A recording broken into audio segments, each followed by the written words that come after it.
I'm back. I hope all is well. Um, we started the live, but I think I played too much music that is copyrighted, so they're hating upon me. I'm gonna take it in stride though. I'm gonna take it in stride. Um, what up, Aqua? I hope you're doing well. I still have my list from the last live. Yes, and we're back indeed. Um, I'm going to just give folks a moment to get back into the room. But Cosmic, Precious Gem, Aqua, Merill, and Nema, those are the folks that I have on my list for the tarot party.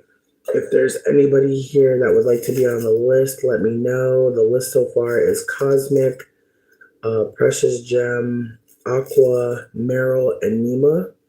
Hey, Sunny, I got you. Again, I think I just played too much copyright music and they were like, nah. They're like, no. All right, Sunny, adding you. And I think I said this, I'm writing everybody's name in gold. So we have a list finally. Oh my God, Aqua, no. That's so tragic. Like, Drake really bugging out. Like, Drake is really doing the most, isn't he? I really hope he takes care of himself and his children. Like, he really just needs to focus on being a father. I haven't seen that critique. I haven't seen anyone be like, I wish Aubrey would focus on being a dad. I really haven't seen that enough for me.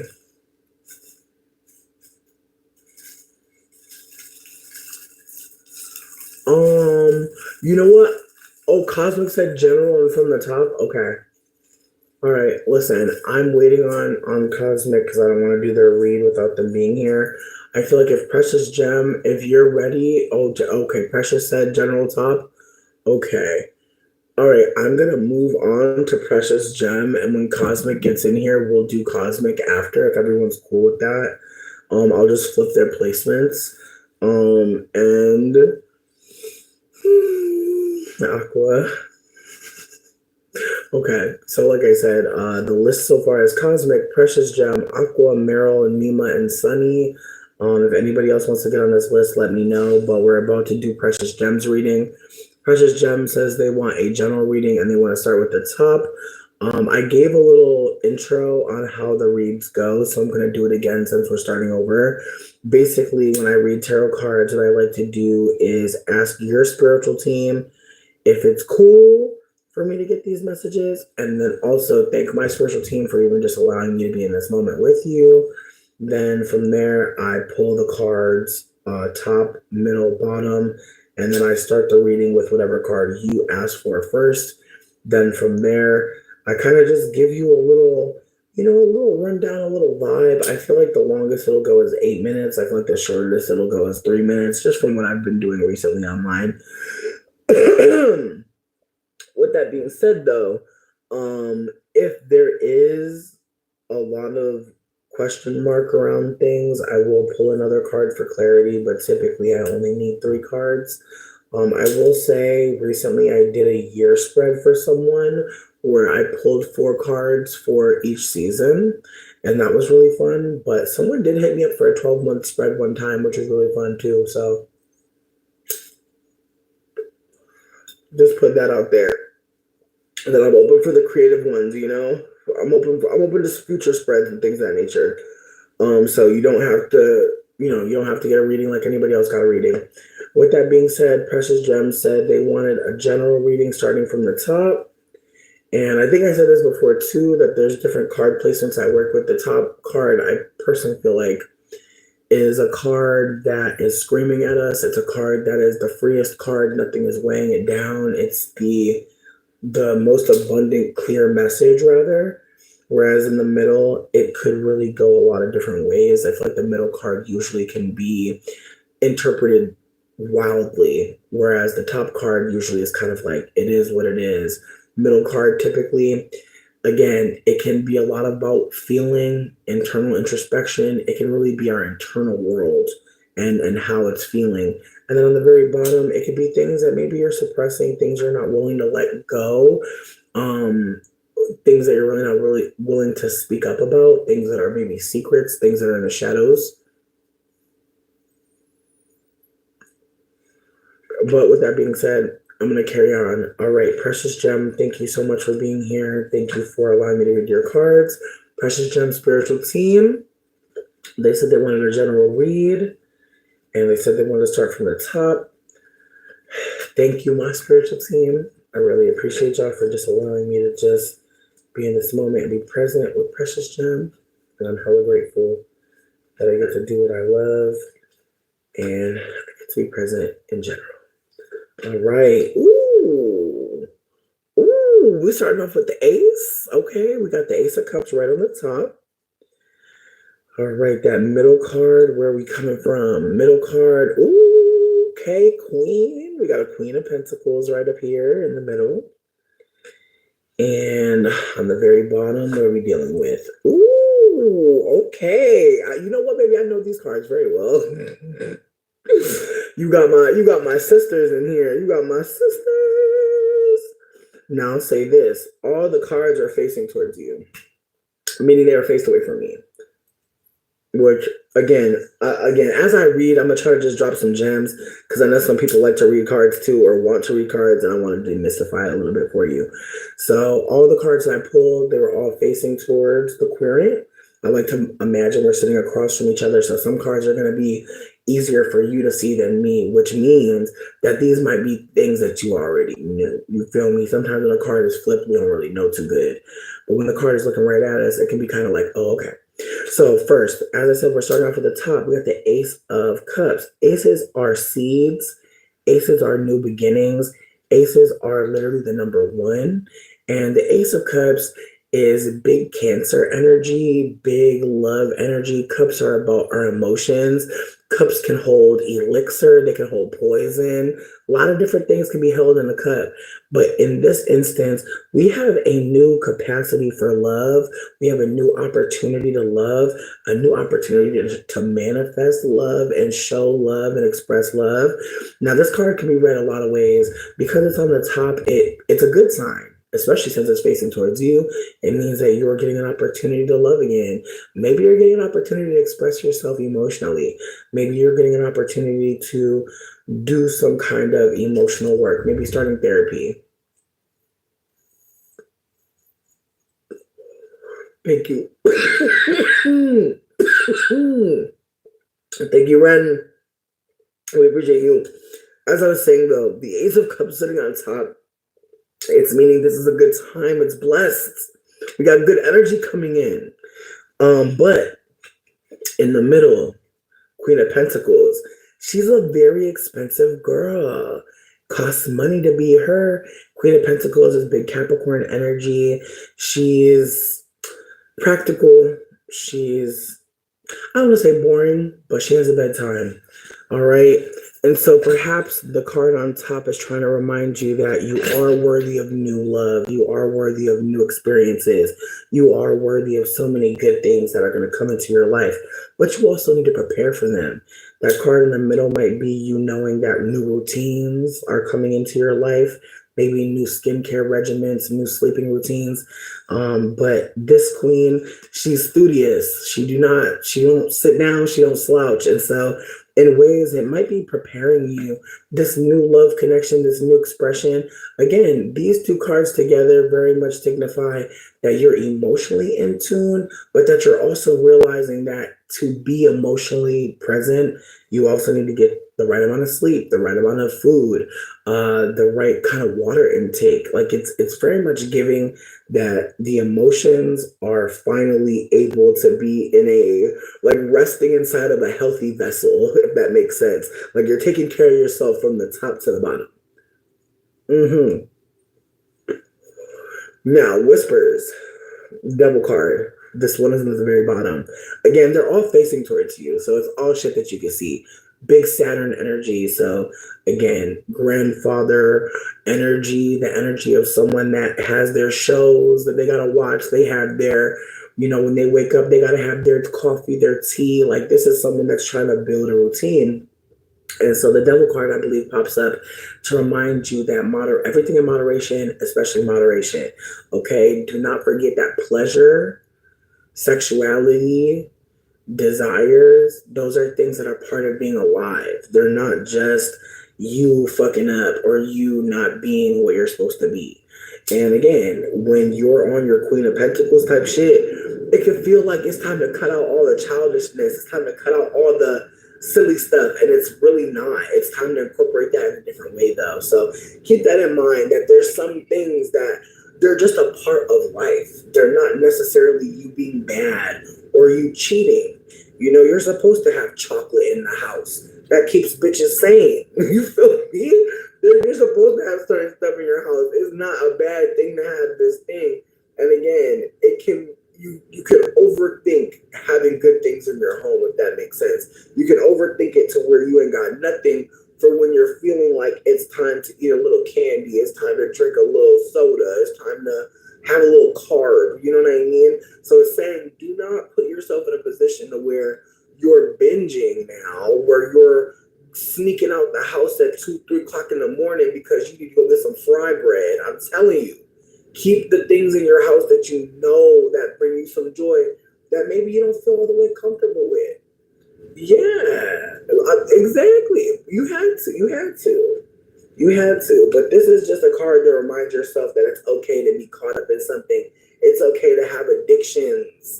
You know, like again, I know some people don't want to hear that, but just like it shouldn't be okay that we gotta pay all this damn money in rent. It has to be okay. If we live in a world that has rent, we have to live in a world that has addiction. It's like it's unfortunate, right? Unfortunate. But when the colonizer brought us money, that's when he brought us problems, baby. I'm telling you, like there's no way to divorce it. So just keep that in mind. It's okay to be addicted to something or to be really invested in something or to be really caught up in a pleasure-filled moment with something that may seem like a vice only. No, you're supposed to have all the little things. You're super welcome, a precious gem. Just enjoy yourself as much as possible, friend. Okay?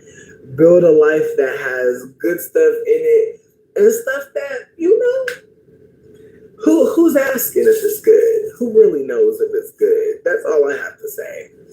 Of course, it's okay to ask for help, but again, that's the thing about the devil card. The devil card reminds us that it's okay to slip out of the things that hold us. It's not essentially just about being addicted. It's also about acknowledging that there's more to life than just staying sober. And I mean that in every way. For the people that are, are kinksters, that the devil card could show up for you as well. People that are super invested in a certain hobby, like that other people don't see as a real thing to be caring about. Again, the devil card pops up when we're sometimes feeling like we're trapped in something, but it's something that we are trapping ourselves in, if that makes sense. So there's times where people will say, I'm addicted to this thing. And I'm not trying to say that addiction isn't intricate, but sometimes it's I don't say simple, but it's as easy as I want this thing, so I'm going to have it. Sometimes you're the reason why there is this thing around you. And so you being the one to say, I don't need this thing, is you deciding to be connected to it or not. I'm not saying that we can't all make decisions of a clear mind. What I'm trying to offer is that sometimes people will say, it's demon, it's demonic, it's the devil. And it's not. It's your desire. And again, do I think that there's a fine line between addiction and really like requiring something? Yeah, but I'm a Taurus rising. So in my mind, I'm like, if it makes me feel good, why does it matter? That's my way of life. I also have a Capricorn stellium, meaning I have a giant devil card in my chart. So to me, it's like, yeah, I understand why I'm smoking all this damn weed. I get it. But for someone who doesn't know me and is living a different life, I look like I'm an addict. I know I'm an addict, but I am understanding that for people that don't do anything, I am like a big drug addled person, and that's fine to me. I don't exist to be really caring too much about what other people think about me. With that being said, though, if you personally feel like you're overdoing something, the devil card can kind of show up and be like, hey, you're aware that you're doing this thing. You're present. I think that's the other thing too. It's about being present in your desire of pleasure. It's about you, feeling like, dang, like what's over my life? Again, it's not that something's over your life. You have desires. You're focused on pleasure. Cosmic, you are next. Cosmic, I think someone said you said general on top. If that's the case, that's the case. But it's up to you. Let me know what the question is or what you want to be read about and what placement of the card. And word. Again, this card does speak to a self-awareness. It does. Again, Capricorn, Saturn, they be knowing what needs to shift and change, and we can unfortunately talk ourselves out of it, just like I was doing earlier, and be like, oh, it's an addiction. It's like, bitch, it is addiction. Absolutely. But again, we here. Yes, general on top, heard you. Again, for anybody that's just joining us, we're doing a tarot card party. What I need from you, if you want a card read, just let me know and we'll put you on the list. All right, Cosmic Spiritual Team. Precious Gem, thank you so much for letting me read your cards. All right, Cosmic Spiritual Team. They said they want a general read. My spiritual team, thank y'all so much for sharing with me. I am grateful. Right, Cosmic. The top card. Ooh. Chariot. Get into her, baby. She got a bike. Ooh. The second card, Six of Swords. Ooh, baby. Sweetie pie. Ooh, Tower card. And they all facing you, baby.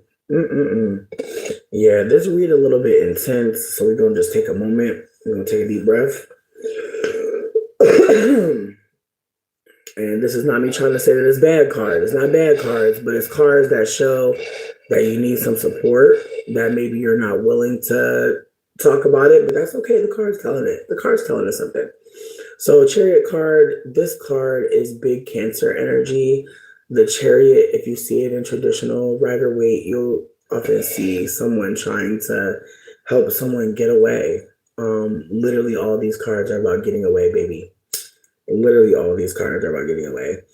The Chariot card is a big maternal card. It has mother energy, big mom energy, big sister energy, big call auntie energy, big I need help energy, big I need to get away energy.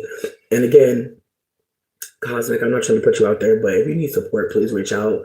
You ain't got to do it here in the thread. You can reach out to any of my personal accounts that I posted in my last live.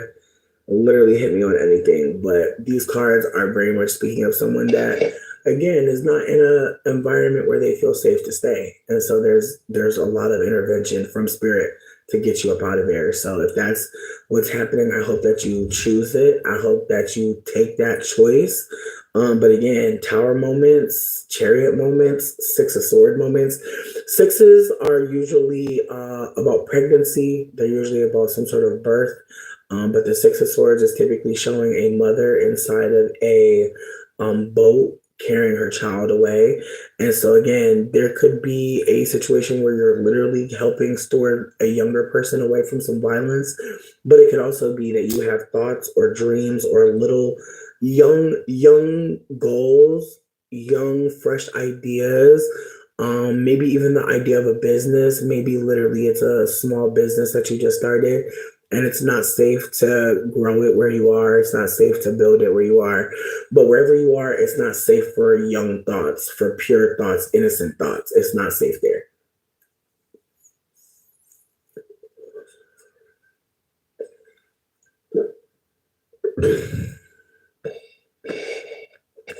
And that card on the bottom, the tower card usually means that things need to end.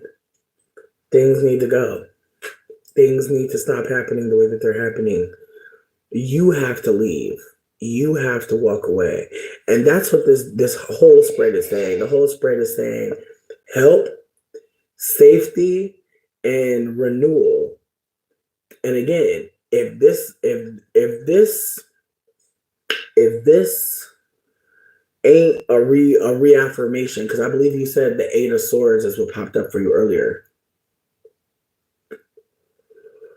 I feel like the six is letting you know. Like I feel like the nine of swords. You said you got the nine of swords earlier. The nine of swords very much shows a dead body. But the six of swords shows a body that's very much alive, grieving but alive. So keep that in mind, that the spirits around you, they want you to know you're still alive, you're still here. You're alive and you're still here. You're alive and you're still here. Yes, you are alive and well. I hope you listen to that. You're alive and well.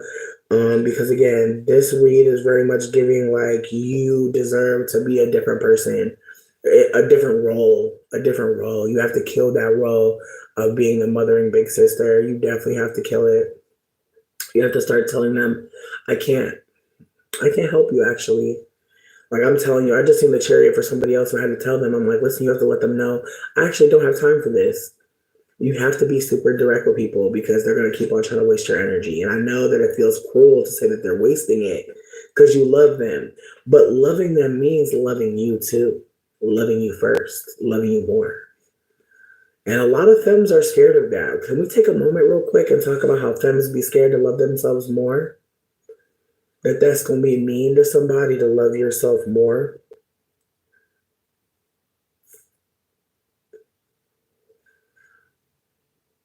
Is it mean? Again, I think I brought this up a while ago. There was a study where they had a bunch of little girls and a bunch of little boys, and they gave the little girls and the little boys very salty jello. And the teacher said, do y'all like it? And by 5 years old, the little girls realized that they should not tell people when they don't like something that they've created. By the age of 5, young girls had already been socialized to spare feelings. Whereas all the little boys told her about herself. Like all the little boys were like, this is nasty. Don't make this again. We're telling her how she could improve. All the boys felt comfortable telling an elder that they had made something quite disgusting. And all of the younger girls looked at the teacher and said, it's good. It's okay. They lied to her, not because they wanted to lie, because they were afraid of the consequences of telling the truth. So just putting that out there. Sometimes, y'all, we be so scared of telling the truth that we willingly lie to people just to get through the moment, and it's not worth it. Tell them folks no and see what happens. Because baby, the way we be scared to tell somebody no, and then watch, you say no to them one time and then you never have to say no again because bitch they done ghosted your ass. Like man, I'm telling you, you're gonna be dying laughing. Start saying no to people. Watch how they fucking don't even fuck with you. Woo! It's sad. But it's something that I've learned and I'm glad to share it with you. Notice the people that can't handle your no, bitch, why the fuck are they getting a yes? That's all I gotta say. You can't never say no. Well, babe, if I can't say no, then can I ever really say yes? If I can't say no, is my yes really yes? Aqua, as far as there being a class on loving yourself, I feel like that's the thing. We all have different traumas. You know what I mean? For somebody, like the act of loving yourself is just cussing everybody out. For some people, loving yourself is, deleting several numbers and blocking them. We all need different potions and lotions, for what's coming. But I'm really hoping that we remember we got to focus on enthusiastic yeses. Okay. We don't hear, yeah, indeed. Listen for the enthusiastic yes. And then also, another thing that I've been hearing is check how you feel after you deal with people. Like after you leave somebody's house, like, do you feel good? Are you on a high? Is it a buzz? Or are you feeling drained, depleted, taken from, lost, confused? Like, well, how you feel? That's a good way.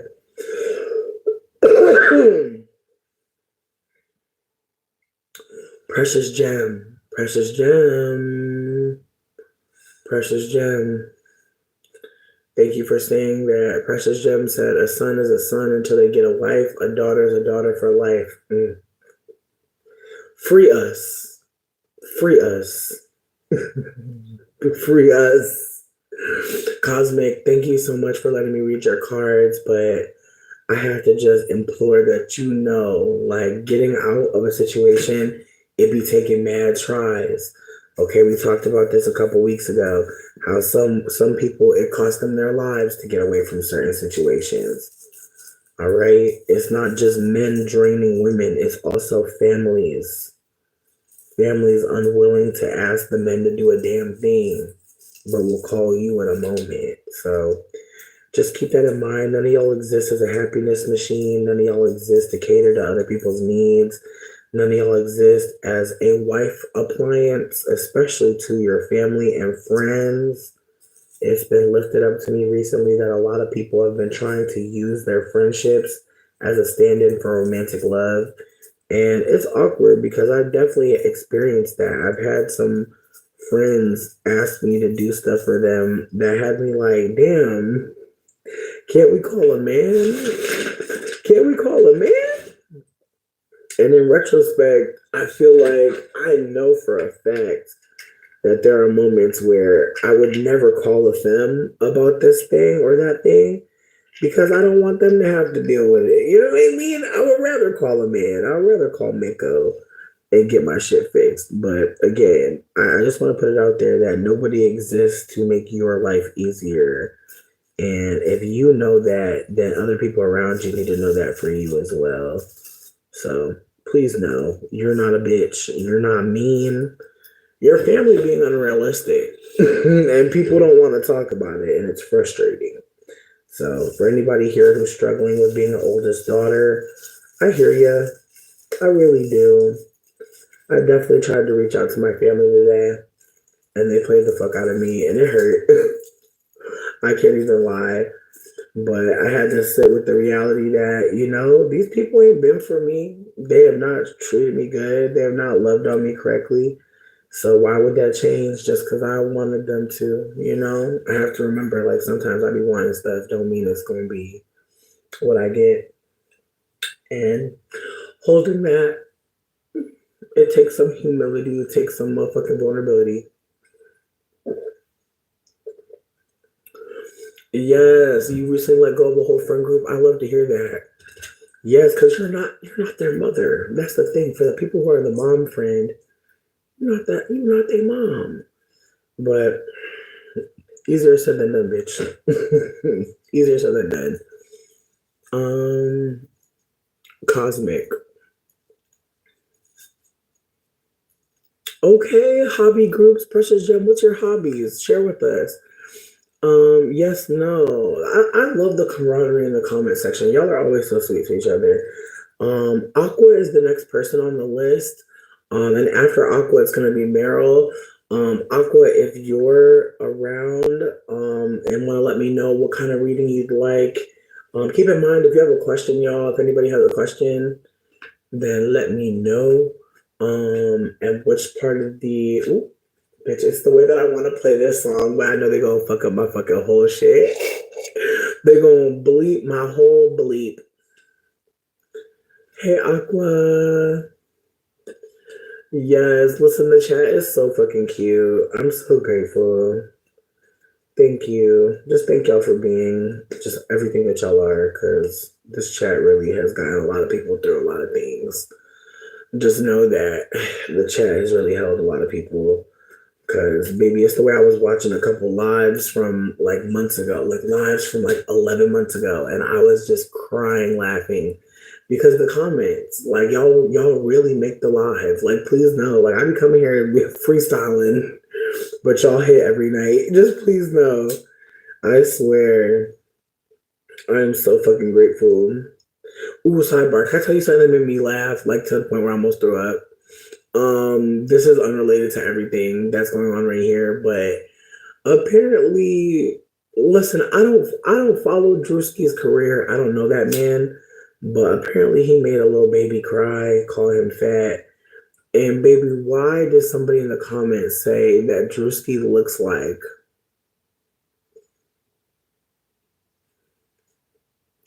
a splice between Ickis and Crumb from All Real Monsters? And they really wrote that shit out loud. Like they really wrote that shit down. They really wrote Ickis and Crumb from All Real Monsters. Bitch, I was crying. I could not breathe. I almost threw the fuck up. I'm so glad my food had already been. I'm glad I smoked after I ate. But I literally couldn't fucking breathe. Bitch, and listen, if you didn't watch All Real Monsters growing up, if you don't know who Ickis and Crumb is, bitch, Google it. I promise you're gonna be dying. But they literally said he looked like a splice between Ickis and, and Crumb. And I could not stop, bitch. I was howling. I know somebody white called the police, but I stopped before the cops came. Must have happened like that. Um yes, I really hope the chat links up. That would be so fucking cute. I really hope y'all do like a crossroads, like a Britney Spears movie. You know what I mean? I really hope y'all link up. I would love that. But also, if y'all come to Michigan, look me up. Let's kick it. Let's smoke in the park or something. You said you're at a crossroads in many areas. You'd like a general reading on direction, guidance, please, and the top. Okay.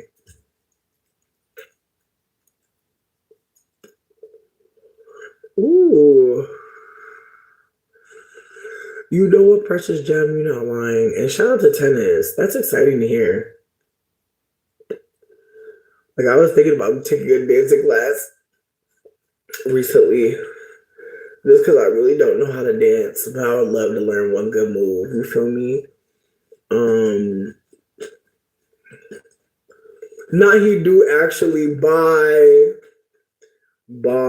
listen, the Ickis and Crumb was so fucking specific. Okay, Nine of Wands. Okay, Nine of Wands. I see you. My birth card, my moon card. All right. 83 North Pat. I'm crying. Smokable herbs review. I'm dead. I hope you're doing well, babe. We're just doing a little tarot party over here. But yeah, you said you are at a crossroads. Mm-mm-mm. All right, Aqua Divinity Spiritual Team, please give them some guidance. They said that they're looking for direction. They said they're at a crossroads in many areas and they could use some support. My spiritual team, just thank you for allowing this moment to occur. Thank you for all that you have shared with us. Let us give Aqua a little something. And we're starting from the top. Ooh, okay, Six of Pentacles, bitch. All right, I'm hearing you. I'm hearing you. I'm hearing you. All right, middle card. Where we at? Ooh, okay, Knight of Pentacles. Okay, we got money on the board, babe. Money on the board. All right, and the World card facing upright. Okay, these cards are important cards when we're at crossroads. Indeed. Let's start with the Six of Pentacles. As I said before, the sixes deal with pregnancy. They deal with some kind of bringing something into form, birthing something, creating something. It's big creatrix energy, but this Six of Pentacles popping up right on the top. It's trying to remind you that sometimes you're the dog, sometimes you're the hydrant.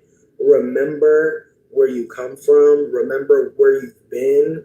Don't perform betterness or aboveness or arrogance. Rather, there's no need for that. We can easily become the people that we are asking for support, or rather we can easily become the people who are asking us for support. So it's a reminder that where we have been, where we can go, limitless. There's no limit. But as long as we remember that we have to share in order to receive, it's a big yin and yang. Typically, when we see the Six of Pentacles, we see somebody kind of throwing money to people who are beggars. And the energy is very much, let me not operate like I'm better than these folk, because in this moment, I have clean clothes, I have food in my fridge, I have money. And again, if you're around spirits that may be moving like that, they're about to be humbled. This card is a big, like, karmic retribution card. You feel me? It's very much, when you see the Six of Pentacles and it's looking at you, it's either telling you now is the time to share what you have, or it's saying, baby, your lick is coming. Anybody who played with you, watch them, because they about to go through it too. For just fucking with you, the universe actually is smiling.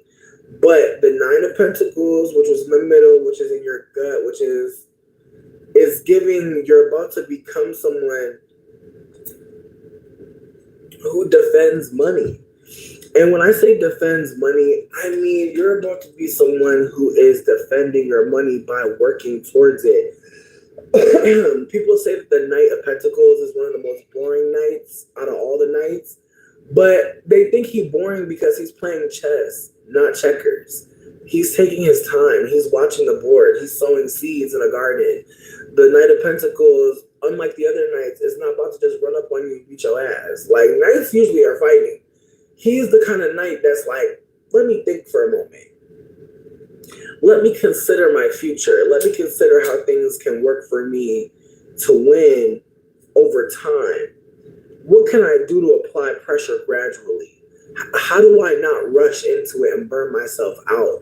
The Six and the Knight of Pentacles together, I would have to say, are both trying to offer that there's more out here, there's abundance, but you must be strategic. You must be mindful of how the money is coming and flowing.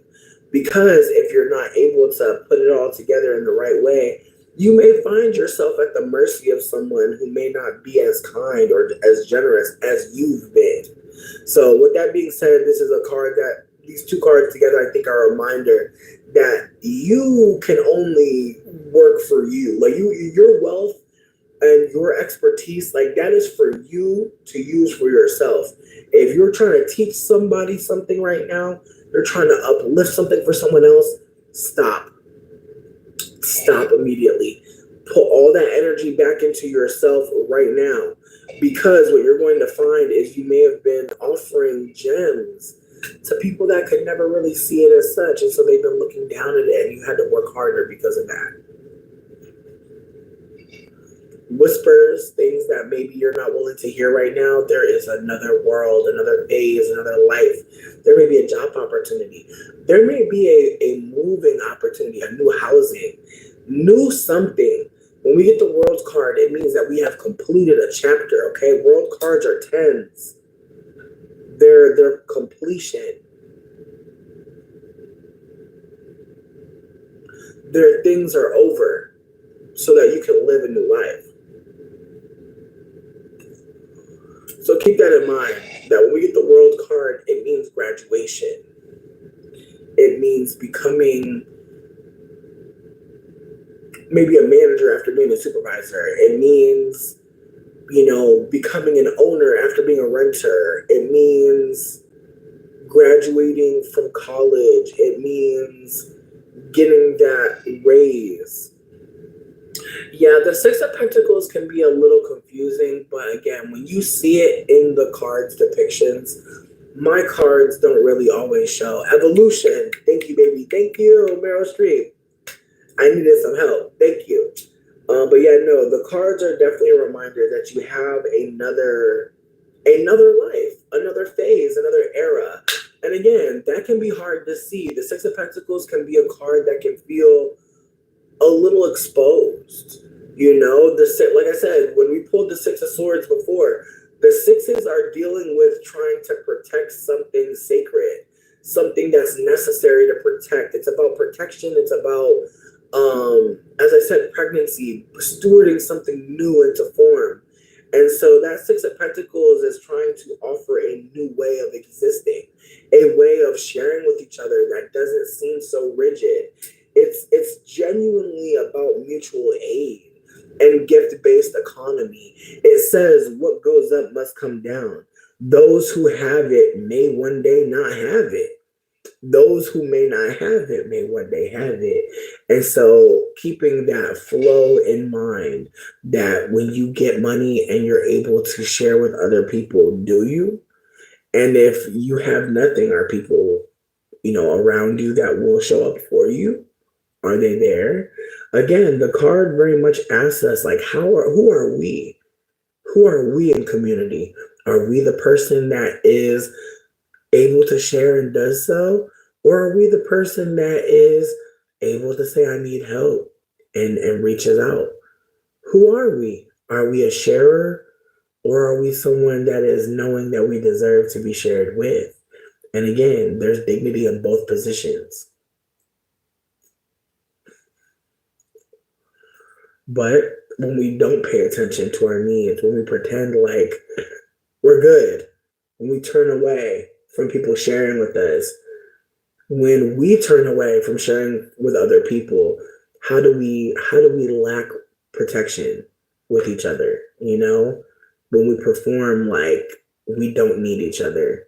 So that Six of Pentacles is about how do we share in a way that's not so transactional? How do we share in a way to where we know we'll get it back? Or how do we move in a way to where we see the act of sharing as being able to get it back, if that makes sense? Because as someone who's had people share donations with me, support me financially, I know that getting support is a dignified place to be. And yet, I've absolutely felt like shit asking for help and getting the help. Not every time, of course, but from time to time. And again, I'm sure there's people that have given support and then felt like shit afterwards. Like, damn, did I give enough? Or even, is this person really about to use this for survival? There's all different types of ways that we aren't really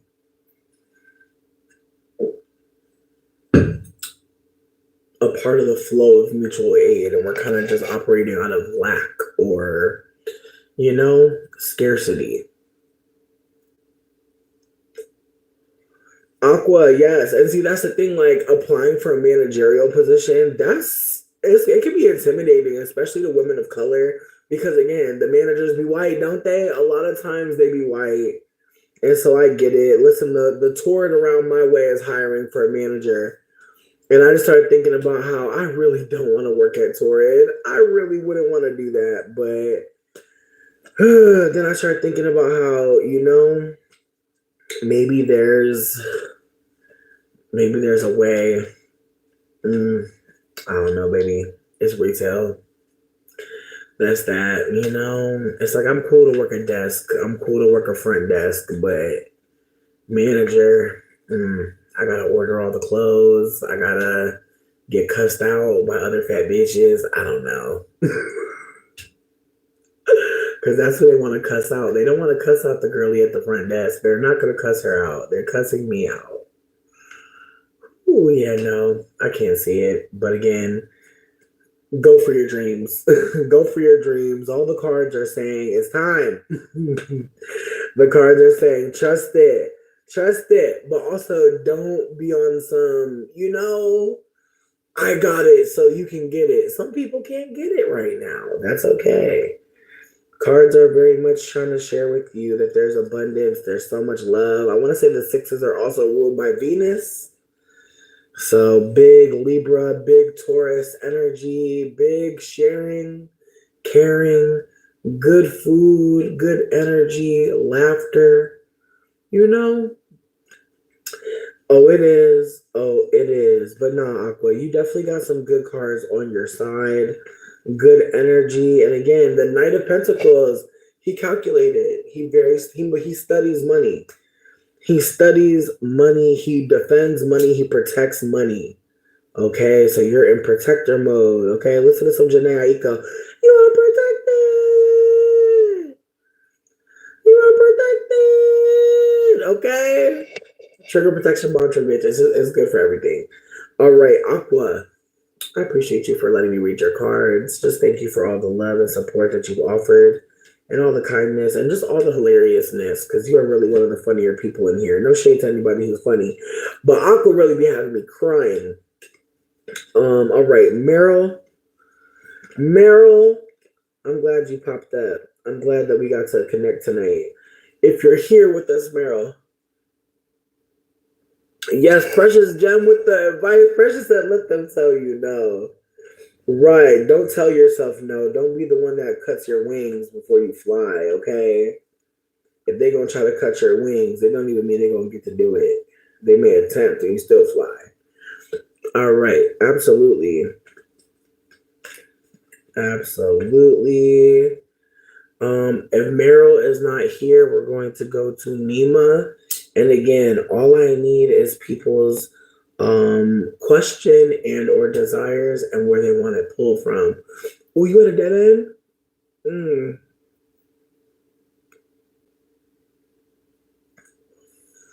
Well, you're very kind. I'm fucking dead. I don't even have the brain cells to write an autobiography, but I'm dead that that's what you would want from me. I'm dead as hell. For a moment, I was like, hold on, I looked at my arm. Like, can you see my titty now? Thank God. Just saying. Just saying. Meryl said they're at a dead end. Meryl's spiritual team. Where y'all at? Meryl's spiritual team. Hello. They said they're at a dead end. I know you see it. I know you see that there's more beyond that dead end. Let's help them see it together. My spiritual team, just thank you for allowing me to be in this moment and be present. I'm grateful. Oh, Aqua Trail. Meryl Trail. Y'all are funny as hell. Just thank you. All right, and Meryl said they want it right from the top. They said give it to them. They said they want the card that's screaming. All right, I need something good for you. Okay, ooh, Two of Cups. All right. Ooh, Five of Swords. All right. And even more cups. And all these cards are facing towards you, by the way. So, Two of Cups, as some folks may or may not know, this is a card that we like to get when we're asking about love reads. When we're asking about love, when we're asking about romanticism, we're typically getting the Two of Cups. And in most decks, you see two people there having just a beautiful time. Six of Cups today, okay. All right. Well. Well, I mean, it's good that we're going down, right? We're going closer to inspiration. I mean, the twos are ruled by actually, I think I'm lying. I think I lied earlier when I said the sixes are. I know the sixes are beauty, but I'm just like, maybe it's not. Because I want to say Libra rules the twos, but I could be wrong. But yeah, when I say Libra rules all the twos, because they're about connection. All the twos are about connection. All the twos are about just a line, 2 points. And that's why the threes are about creation, because you get the triangle, you get the shape. Anyways, I'm just trying to give a little bit of tea for the people that love to read cards, just a little bit of backstory. So the Two of Cups sitting right on the top, the loudest card. This card can be a good thing, typically. But when we get this card facing towards us and a read about having a dead end, it could mean that there is a focus on romantic love to our detriment. There might be a romantic connection, an emotional connection, even a family connection that's not offering us as much as it should be. Word, and see, that's the thing. It doesn't have to be romantic love. I truly believe it can be like mother and child. I truly believe it can be father and child. I think that it can be the relationship between two people that have a bond that can be broken. And so, again, it speaks to having a bond with someone. But again, when we're sitting with ourselves and we get this card, it can be a reminder that we are our own lover, that we are our own crush, or we should be. And this card can be a reminder that doing sweet, kind things for ourselves is never in vain, that it's always worthy to be romancing and being sweet to ourselves. And so that's how I'm choosing to hold this card, that there's a big need to do something nice, like take yourself on a date or allow yourself to, get dressed up and maybe take yourself out to a movie. But this card is a big, true love energy, and how to achieve that or bring that into the physical realm, and out of our hearts, out of our heads. How do we make it real? And so these two cups, I'm choosing to see them as a way to maybe get out of blocks, is to put yourself in new situations. Maybe it's time to get a massage. There's ways to get body work online. I would look at the app called LEX. Especially if you're a queer person, you may be able to find some queer person who does body work at a discounted rate. You may be able to find someone on there also who maybe cooks meals. You'll be able to get some meals delivered to yourself. Again, lighting a candle, playing a movie that you love, and eating a dinner. How sweet. But I think that this card is a reminder, like, to not wait for a lover to be loved. Don't wait for someone to date you to go on a date. Don't wait on someone to fall in love with you, to fall in love with yourself. Me too, me too. Now, in the middle, I have the Five of Swords, and the fives are typically a very negative card series. The fives typically don't have no redeeming quality, which is tragic. But I would say the five in the middle, sitting in the middle of all this, is a card that shows typically somebody holding two swords. There's three swords on the ground, and there's somebody in the background walking away. It's that feeling after you've said the worst thing to someone, and you know that the relationship has changed forever, even though maybe now you realize it wasn't that deep for you, and that you actually feel really bad for what you said. It can't be unsaid. Some thoughts that become words, they can't become unsaid. You can unthink thoughts, seemingly. I guess you can't unthink a thought, but you don't have to let everybody know that you thought that shit if it's just a thought. And so perhaps in some ways there was a fight that happened or a disagreement that unfolded where you may have won, but it wasn't about winning for you, or winning wasn't the point of the conflict. The desire was to understand, was to connect, and that's the tragedy, that like the conflict has kind of left maybe both parties feeling more misunderstood than ever. And perhaps that's why a date night could be helpful. Maybe the desire to care for yourself is coming up because other people around you are having so much conflict with you, or just not showing up for you in a particular way to where you are the safest person to be around.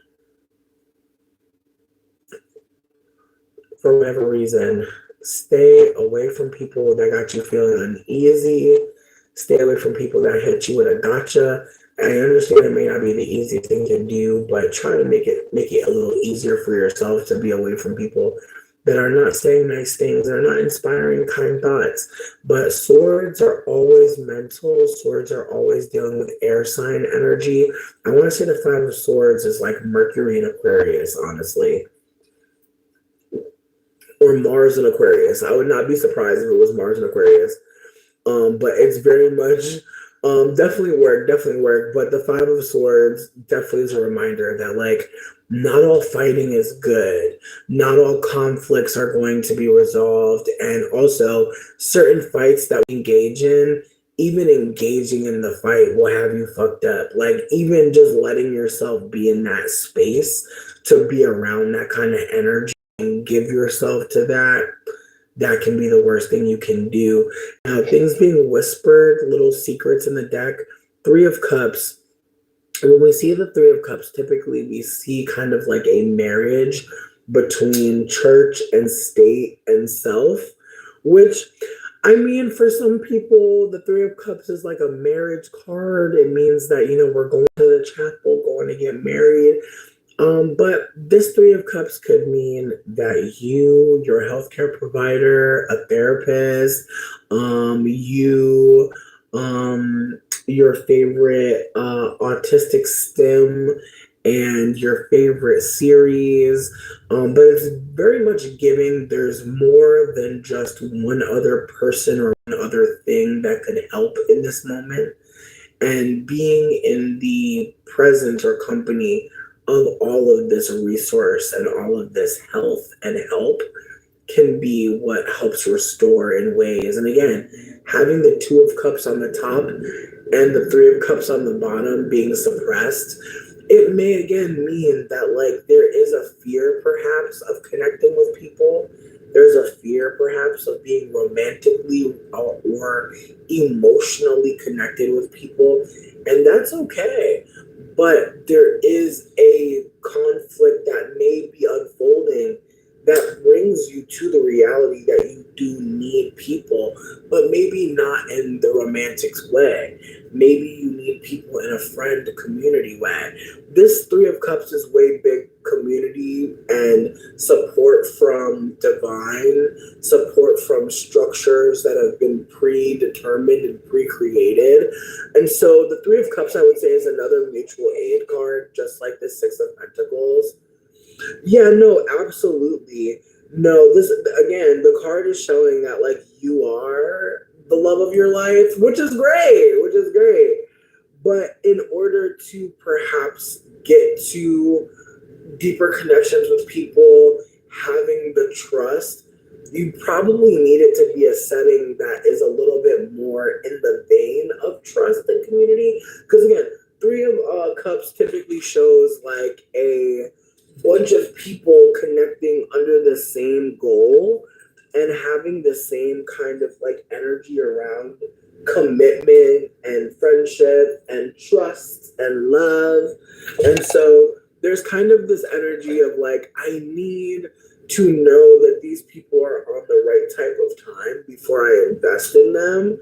I can't really see myself getting tricked again because the Five of Swords is also big trickery, big like, what was really going on? That kind of energy. So again, you may be a little wary of connecting with people because you've been manipulated by people that again you were not even romantically linked to. But in the end, even being around those people caused you so much distress that again, hanging out with people, being close to people don't seem realistic. But I would urge you to look for groups, organizations where people are doing mutual aid, where people are doing supportive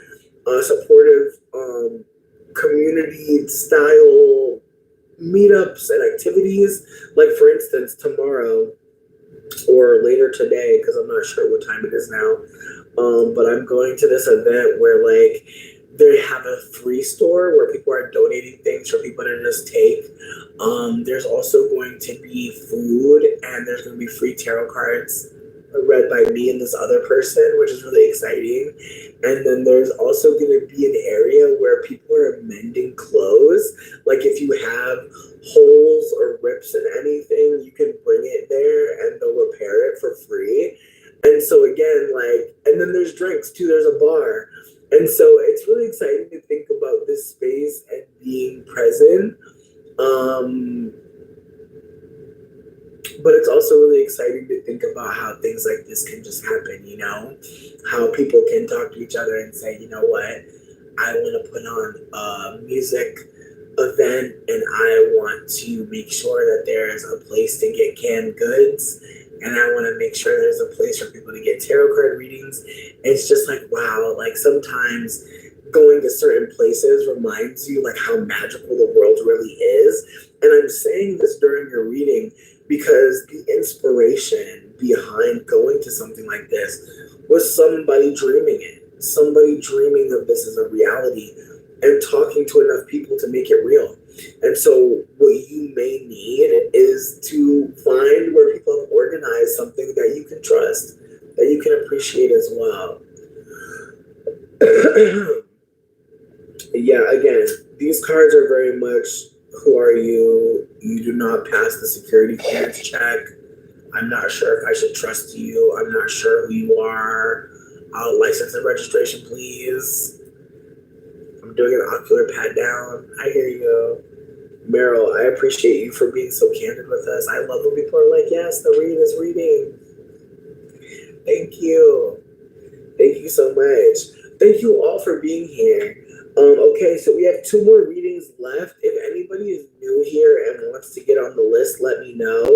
I have energy for a couple more readings, and so if anybody else wants to be on the list, let me know now. We're gonna just take one little wellness break moment. If anyone needs to use the bathroom or drink some water, we have 2 more readings left, so it's time for a bathroom break. Sunny, yes, Sunny, you're actually after Nema. But yeah, we're gonna do a little 3-minute wellness break. If anyone needs to use the bathroom, get some water.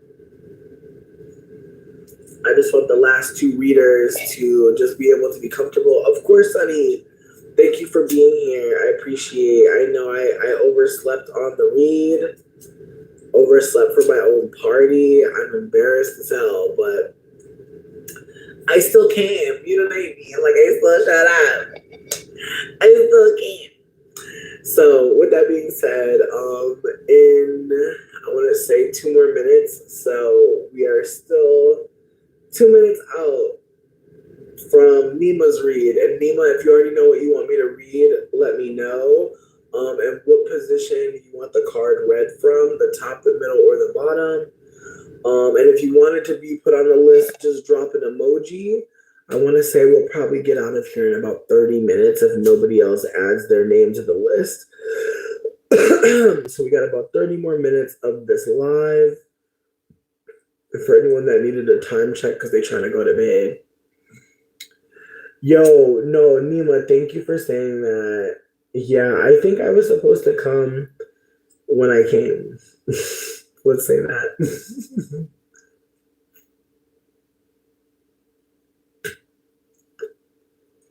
I feel really fucking blessed though. Please know, I feel blessed to know that like I could be late and people still cared. Like that feels really heartwarming. It warms my heart. Of course, Nema. Of course, of course, of course. Listen, y'all are helping me prepare for tomorrow because I'm definitely trying to figure out how to do my, because I'm pretty sure some of the people I've been reading on Facebook are going to show up at this event. So I'm really kind of scared a little bit. Like, I'm really hoping it all works out for me, y'all. I really hope it works out. I feel like I gotta pick up a business card and shit at this point. I'm terrified. Nema, I'm not sure if I missed it, but it is your turn. And if you know which part of the deck you want me to read from, career reading from the top. All right. Nema was like, I'm here.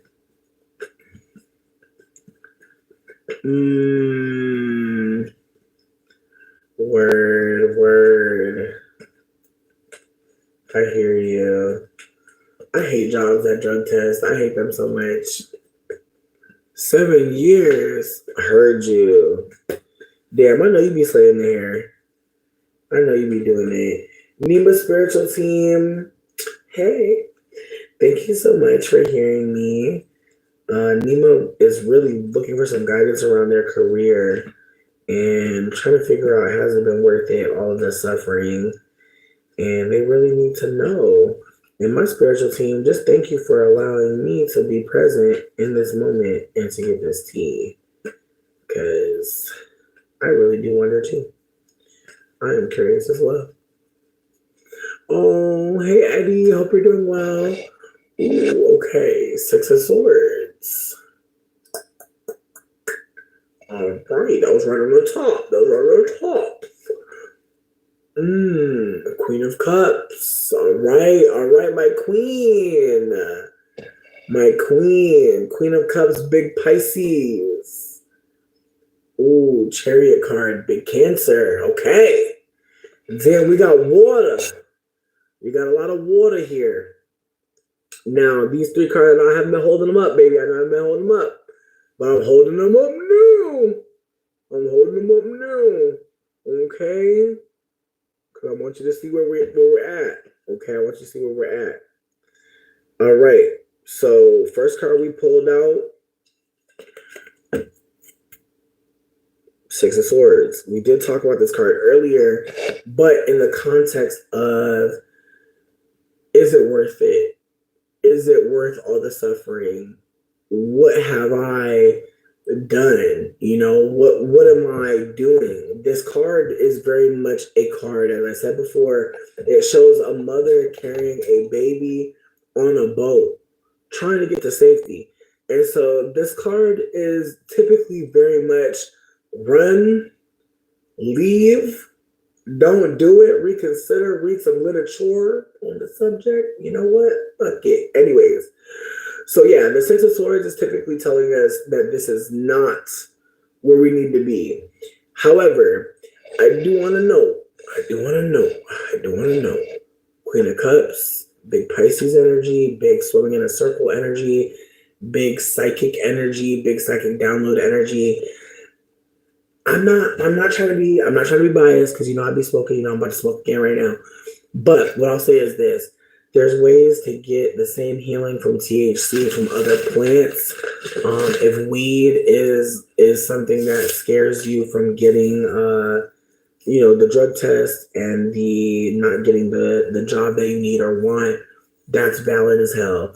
Very valid. But I will say that there's this energy of, you're suffering, but also weed was not just about getting high.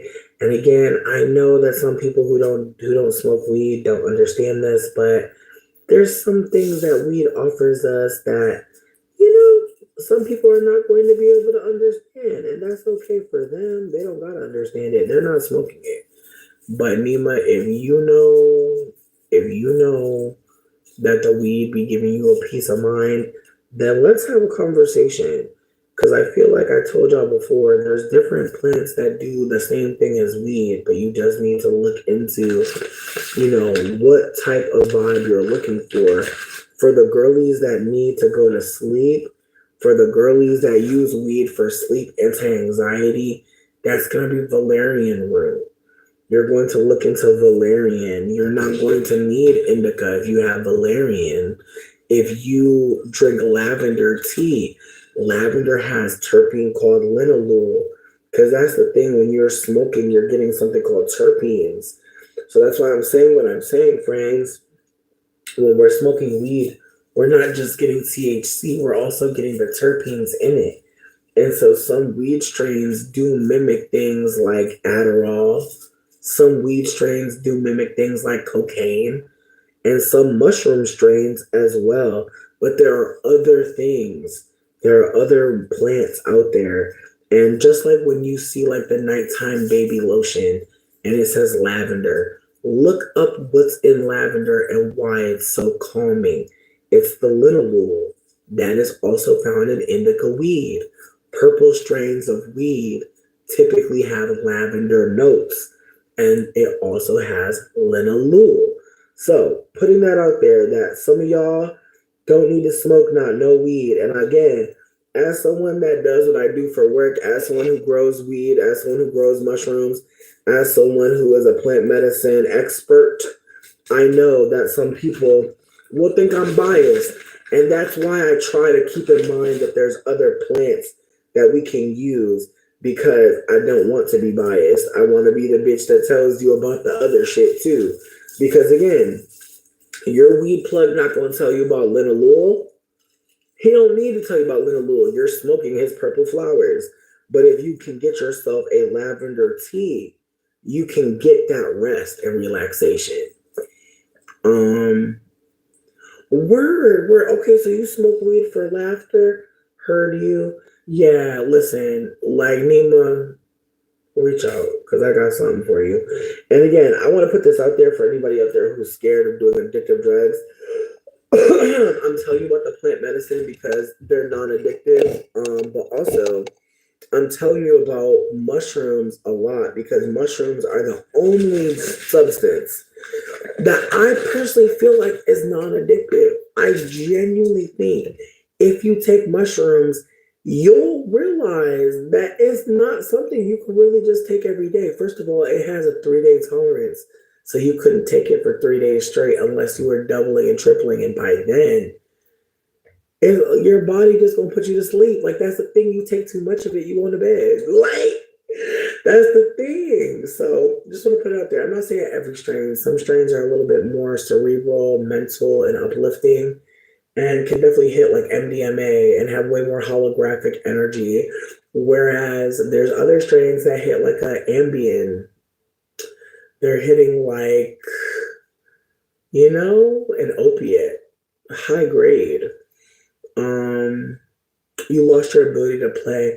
Yeah, no, playfulness and weed, they definitely are best friends. And so, as I said, I think if you were going to try to switch to a smokable herb that would make you a little silly, make you laugh a little, I would say look into strawberry leaf.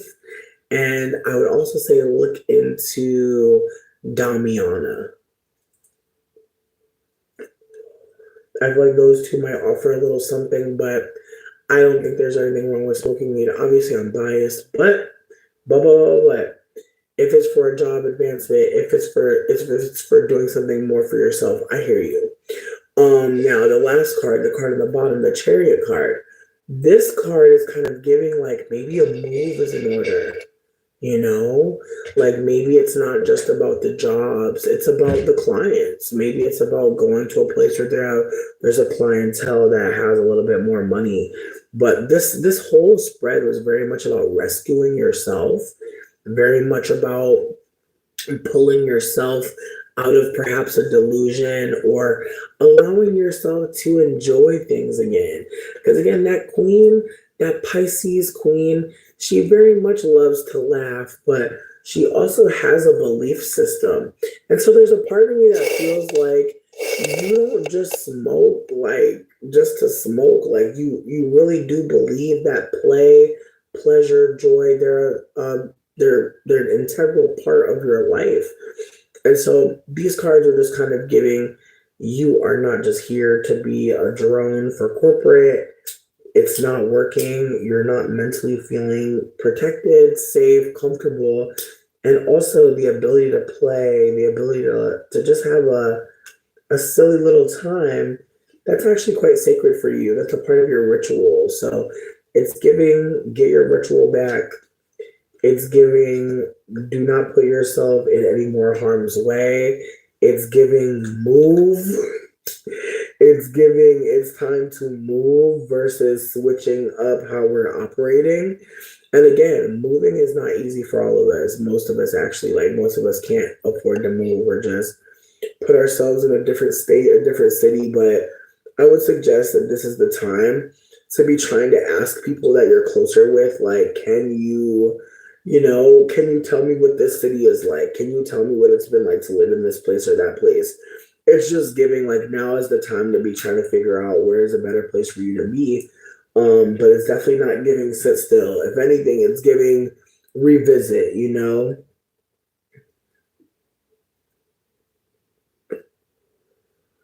Mm.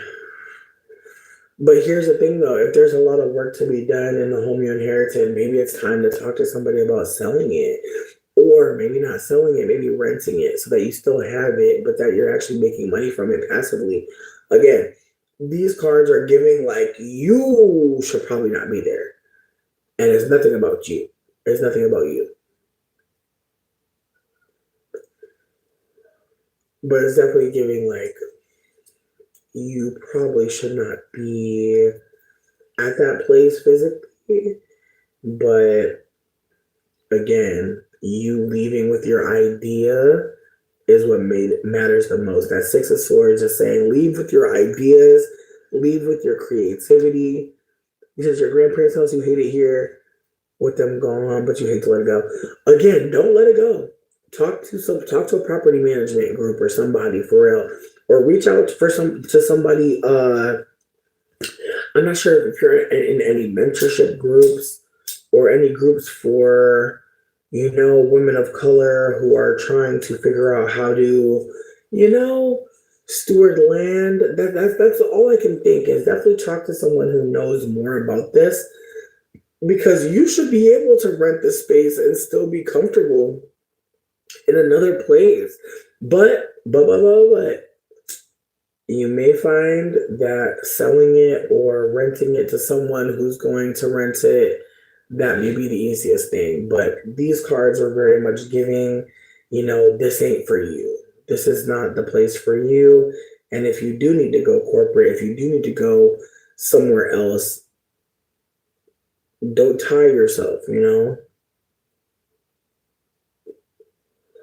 But that's the thing though, maybe you could rent it as a fixer upper and give someone a discount on the rent because they're going to be fixing it up for you. Maybe this person is willing to fix it up because maybe they don't necessarily want to stay in the area, but maybe they want to get their skill up in building. You could be helping somebody. For all you know, there could be somebody who's trying to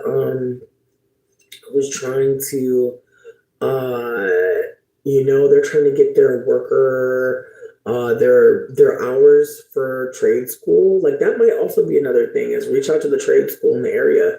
There may be somebody who's interested in doing the work so that they can take pictures of it for their portfolio. I'm not saying I'm not saying that your heart's not in the right place. I'm just saying there may be a way to get this done where two people can both support each other. There may be somebody like I know right now one of my friends is doing electrical work for another friend who just bought a house and they don't know shit about electrical, but they're learning. And so again, this may be a moment for someone to learn. I'm definitely not trying to put you off though. I don't know shit about inheriting no house, baby. So obviously talk to somebody about this. But I don't believe that in this climate of financial ruin that people seem to be in, I just have a feeling that somebody will be so grateful to be able to fix that house up and maybe get a discount on rent. I know if the white lady would have rented to us and would have been like, yeah, I'm not gonna switch out this or that. I'm not gonna deep clean the stove. I'm gonna give you a discount. I would have been so grateful for her ass, but again, we in the north and the white people after that. But with that being said, you definitely have a shot. Just again, you never know. You really never know who's out there. I would definitely look on Lex though, LEX. There may be some queer people who are handy in that area. You really never know, friend. But it would be so cute to find out that there's a bunch of queer people who are handy as fuck and are like, babes, we will gladly fix this up. Let's get a 2-year lease going. I'll be secure for 2 years. This house will be getting fixed. I'm just saying, you really never know. You really never know, especially in this time. I know I would love to have an arrangement like that. That would make me so happy. If I could live in a state where where I have legal weed and I could do that, I would do it in a fucking minute because I'm ready for a house. There's some people that's ready for a house, trust me. And again, there's a group that I'm in called Giving and Growing. I'm going to absolutely uplift that. For anybody who's on Facebook still, there's a lot of groups that are like buy nothing groups. There's other groups where you can just say like, hey, I want to offer this money to somebody, or I want to offer this thing. There's lots of groups like that where people are just sharing with each other because that's what the new world about to be. The new world, baby, the new world is going to be like, hey, I made too much dinner. If anybody's hungry, I'm on the cross street of this and this. Come get bring a plate. I'm not doing dishes. Okay?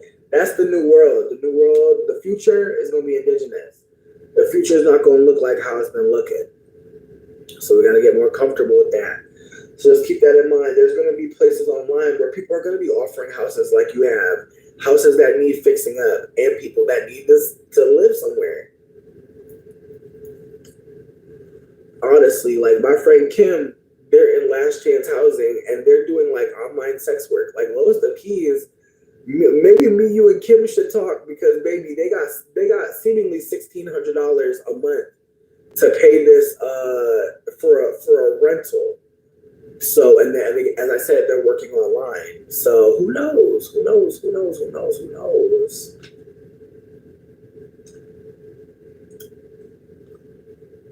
Now she smell weed in the air two acres away. Yeah, no, you gonna have to find some white people to live there. Even better. Even better.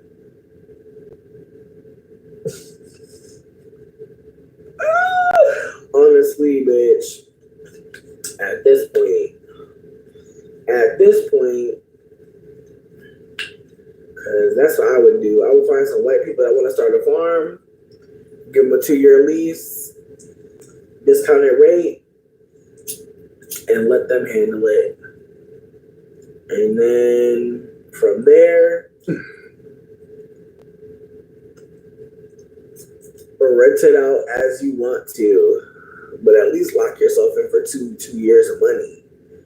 But yeah, don't put no people of color over there, babe. Please don't do that. Listen, Nema, thank you so much for letting me read your cards. Thank you so much for just sharing all the tea and giving us all the information. We love you. We appreciate you. We really hope that the house situation works itself out, though, honestly, because you deserve to make that money. Shout out to your grandparents, though. They was really thinking. Honestly, babe, it's a win. It's a win. It's a win. You just gotta reach out for mentorship. But this ain't for you. The cards already said it's time to go. Ask for help. It's time to go. It's time to ask for help. You're not gonna be able to just go on your own. A chariot usually got a driver, don't it? A chariot usually got a driver. Usually somebody is taking us away. Not a scroll. Yeah. And see, that's the thing. I wonder if she want to buy it from you. Low key, bitch. Wouldn't that be funny? Charge her ugly ass top dollar. The low key, that might be another thing, you know. She like it might be you might be able to word it cute and be like, hey, like we've had a lot of disagreements and I'm actually looking for someone to buy it rather than look outside the community. I'd love to give you an offer. I'd love to see if you want to make me an offer. Don't give her one. See what she want to pay. See if it makes sense for you. But it might make sense just to eat her up. Just get that money from her and spend it on cute stuff for you and on your stable life away from her. Again, just consider the rock in your shoe might be the rock to go to. Okay? So you can walk away. Absolutely, Nema. Thank you so much again for allowing me to read your cards. If Sunny is still here, Sunny, you are my next read. And if anybody else wants to go after Sunny, I do have space to read a couple more people. So if you wanted to read, just reach out with an emoji. If you drop an emoji, I will put you on the list. But as it stands right now, we just have one more read and then we're done. So I feel like we're going to be out of here in probably about 10-15 minutes, depending on how the read goes. But just thank everybody for being present here and allowing me to share your energy.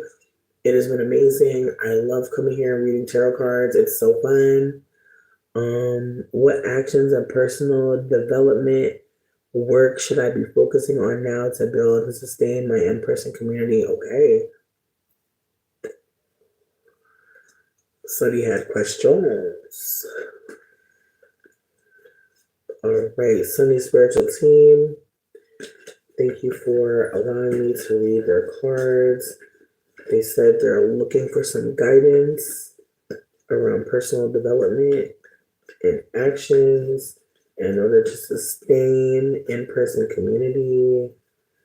Thank you for coming through, Sunny. We appreciate you.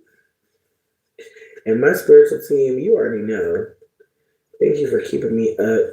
Thank you for getting me all the rest I needed. Because this read, I need it.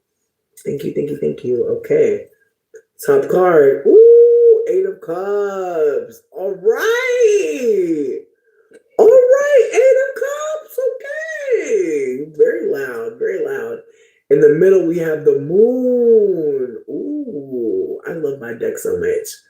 Come through Moon card. Okay. And on the very bottom, I'm just gonna pop it up. Ooh, Two of Wands. Delish. Don't you love it? All the cards facing towards everybody. A lot of people got cards. Everybody cards for the most part was facing towards them.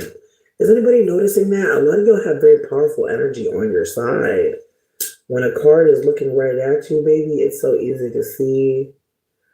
But when it's upside down, it can be so distorted and it can be so heavy. The energy can really be heavy. So, getting into it, Sunny, we got the Eight of Cups. Now, when we get to the eights, we're talking about mental. We're talking about mental energy. Well, I got a light right here. I got a light. It is white in here. White walls and a light. Oh, baby. That's the key. That's the key to some good lighting, babe. Just get it'll bounce. It'll bounce that white light. Anyways, so the Eight of Cups is the first card. It's the card that is the loudest card. It's the card at the very top of the deck. Now, when we get to the eights, we're dealing with mental energy eights. If you turn an eight on the side, it looks like the brain.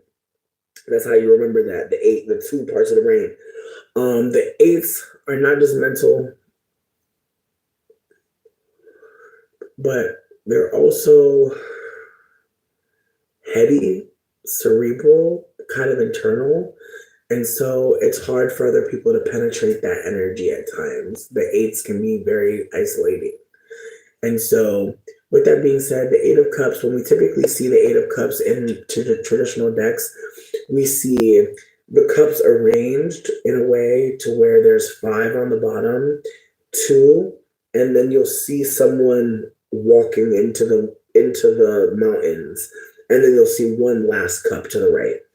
And so the way that the cups are arranged, it's to show you that there's someone missing. There's something missing.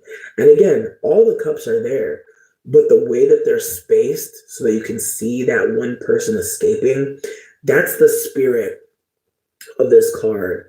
It's a feeling of loss. It's a feeling of needing to remove oneself from the collective.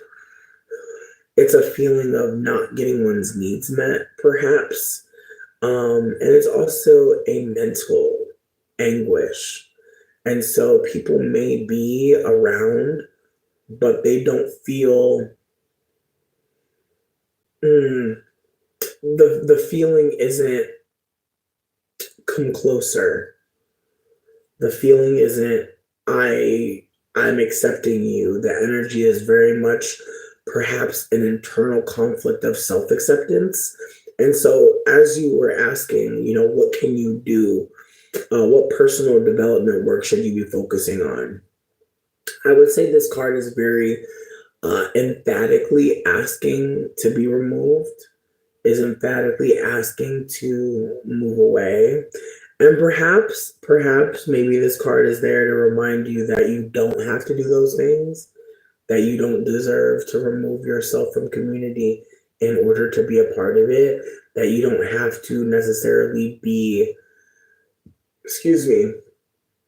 emotionally perfect to be amongst people.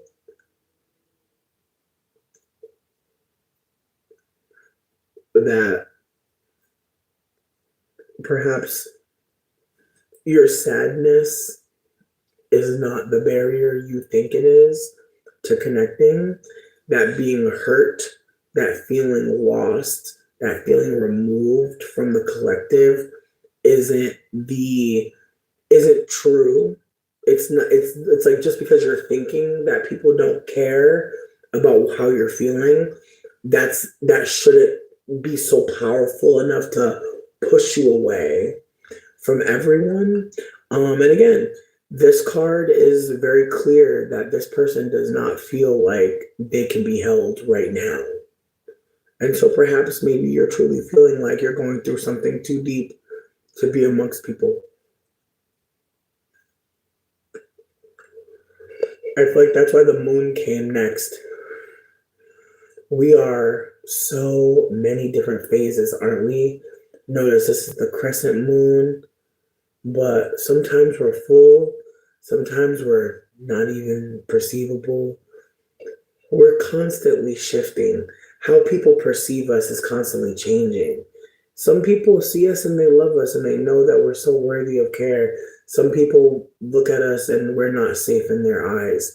And so, with that being said, you have to accept that you're going to always be somebody else to somebody else, if that makes sense. People are going to project on you. People are going to see you as maybe the thing that you did 2 years ago, 10 years ago. Like some people are not going to let you be new. Some people are not going to let you be new like the moon is new, but you are. You get to be.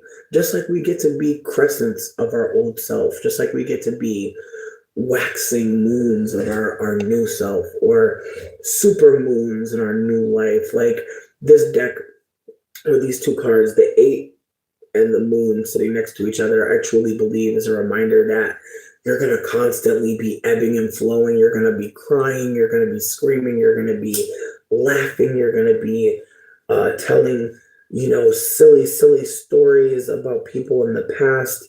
You're going to be so many different things. Like you're never going to be just one way. So please accept that you're going to be a shifting person forever. Like there's going to be times where you're so sad that you don't want to be seen. There's going to be some times where you feel so beautiful that you can't imagine putting yourself away. So just keep that in mind, that like every feeling that you feel is not necessarily true. In terms of like sometimes we're sad and like we think it's because of this or that thing, but it may not be that. So just keep that in mind, that like you're going to be changing and moving and shifting and behaving in all different types of ways, and you're still worthy of connection and support. And that last card on the bottom, the Two of Wands, typically when we see the Two of Wands, we see somebody kind of like surveying the land. It's the Emperor, it's a king. And so I think this card is a reminder that like you are in control of where you go next, that other people can't really dictate your path, and that just because you may have made a way for yourself, you may have put down some roots somewhere, doesn't mean you can't move away, doesn't mean you can't expand. And so I would say, like truthfully, this entire spread between the Eight of Cups, the Moon, and the Two of Wands, this card is saying expand or move back. But you can do both. You don't have to do one or the other.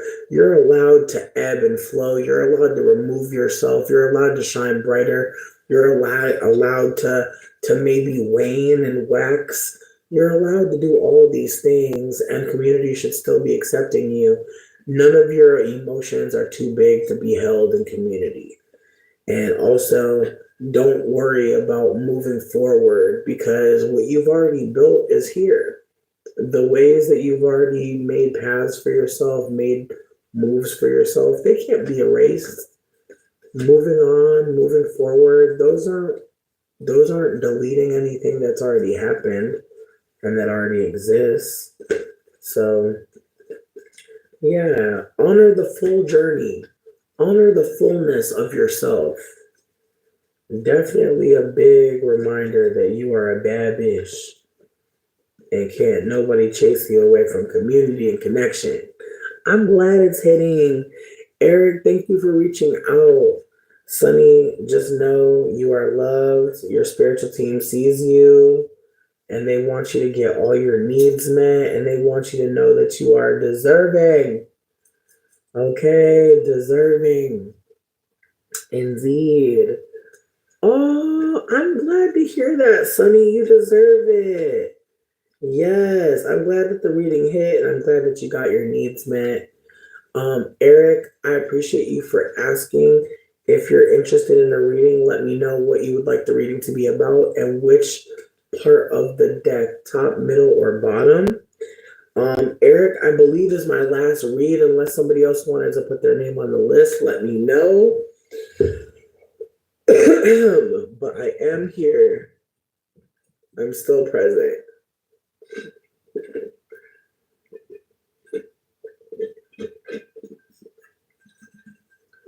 Don't worry, I got juice. Don't worry. But yeah. So as I said, if Eric wants to get their read, I literally just need to know what we're reading about, and if you want me to start with the top, the middle, or the bottom. And if anybody else wants a read, just let me know. I'll put you on the list. But if I don't hear back from Eric in 2 minutes, so at 1:38, because it's 1:30 or hour, it's 1 hour 36 minutes right now. So in 2 minutes, if I haven't heard back from Eric, we're gonna just close on out. But again, if anybody else wants their cards read, let me know. We're doing like I guess like a 2 minute wellness break. So if you need to use the bathroom or drink some water. All right, you hit a weird spot in life, you're kind of lost, you want to do the middle. Okay, I heard you. Heard you. If anybody wants to get some water, you got another minute and 30 seconds. Eric, thank you so much for even asking. Yeah, no, of course. Yeah, thank you. Thank everyone for being a witness. Thank everybody for being here and being supportive. Thank everybody for being here, even though I was late AF to my own party. But I'm glad we still got here. I'm glad it still worked out for us. All right. Eric said they'd like to be read in the middle. All right. We've got 1 more minute left on the wellness break if anybody needs some water. Eric's spiritual team, thank you for allowing this moment. Eric said that they are looking to be found. So let's help them find themselves a little bit. Let's put them on the board. Who are they? Where are they? And they said they want the middle card, so let me make sure that middle is shuffled real good. I appreciate you as well, Eric. Just thank you. Thank you for allowing this moment. My spiritual team, thank you for allowing this moment as well. Ooh, okay. Queen of Wands. All right. Queen of Wands right in the middle. Top card. Ooh, Eight of Swords. Okay. All right. Okay. On the very top. Knight of Pentacles. All right, all right, all right, all right, all right. Okay, let's start with the middle. We have the Queen of Wands. She's royalty. Okay. I would have to say the Queen of Wands, out of all the fire signs, because we got Aries, we got Sag, and we got Leo. But between me and you, I feel like Queen of Wands is more Sag to me than anything else. I know some people are going to say she Leo energy. That's fine. But I just feel like for this reading, we're gonna go with Sag. We're gonna go with the Sag fire, and we're just gonna say that this queen knows what she wants. She can be very vocal, very spicy, and she's not really the kind of lady that thinks all the time very deeply. She can be a little impulsive, and that's perhaps part of the Aries expression. But Sag is ruled by Jupiter. Jupiter is about expansion. So Queen of Wands can be a little impulsive. We'll say that.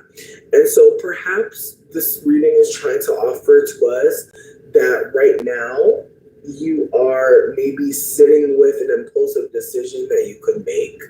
Perhaps in the future there is something that you like and maybe you're trying to bring it to you now, you're trying to get to it now. But saying that you're feeling lost, the Queen of Wands is a fire queen, so she's gonna light the way.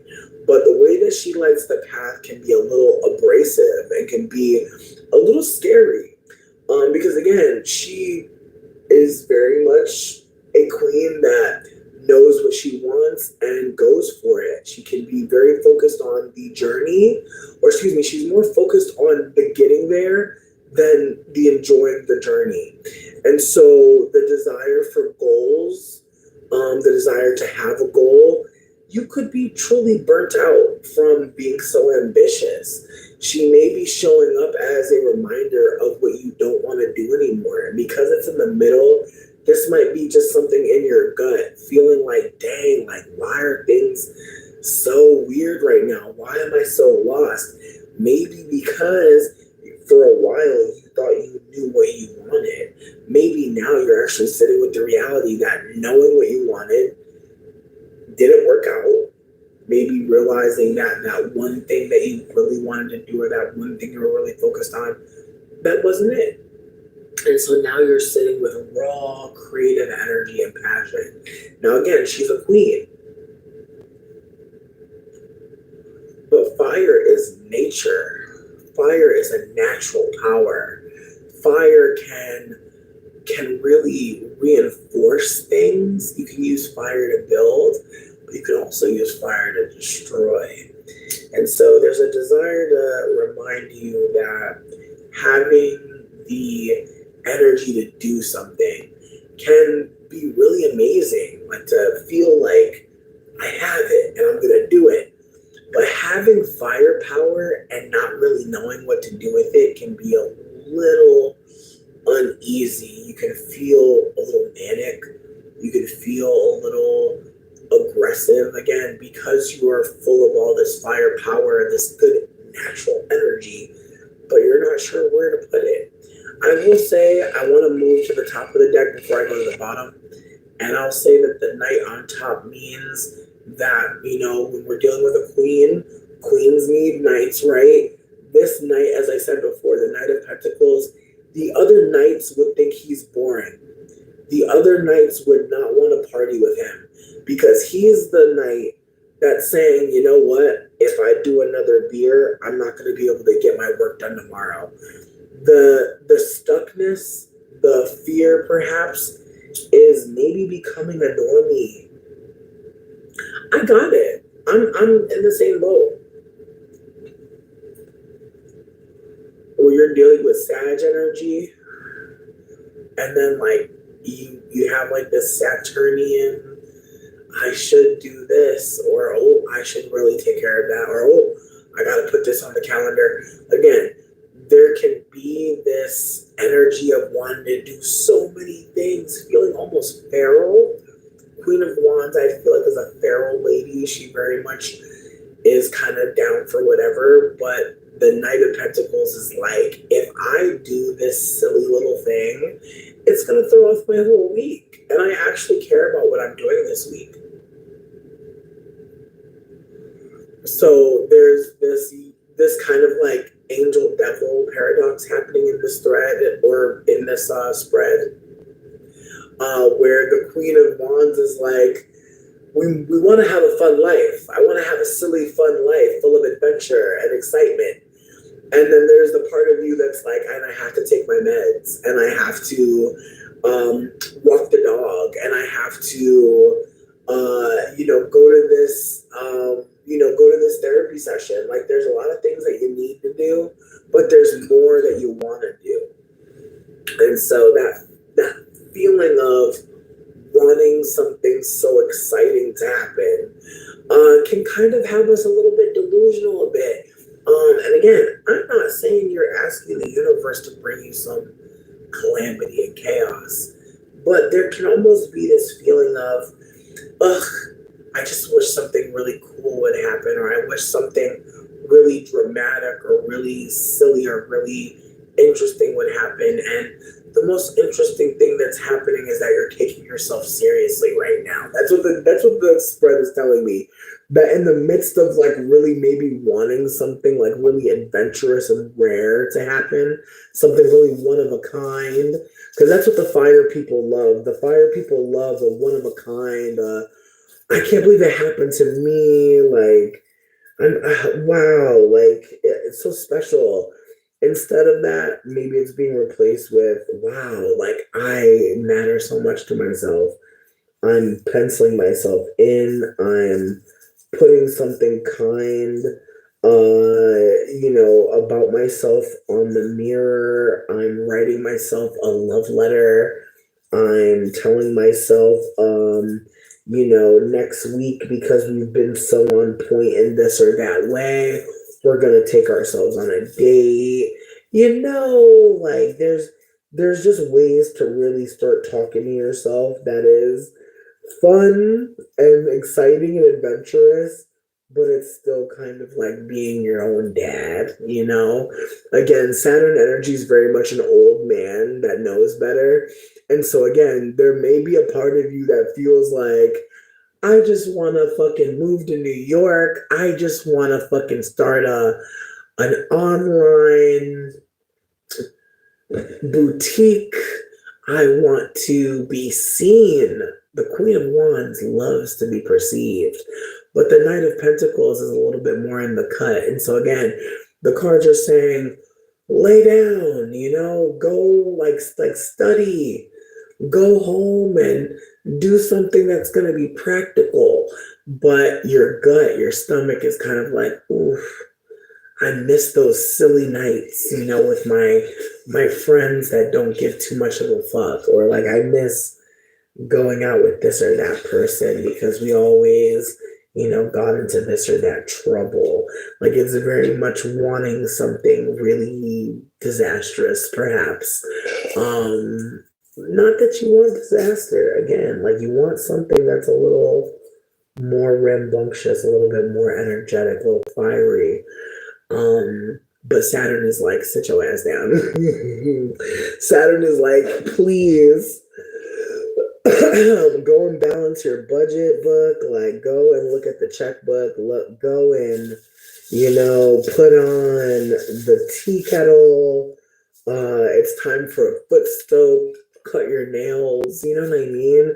It's time for a mask. Like, the card is not saying anything of the sort. Now, no, I gotta get to that last card. I gotta get to that last one, Eric. Now, that last card is the Eight of Swords.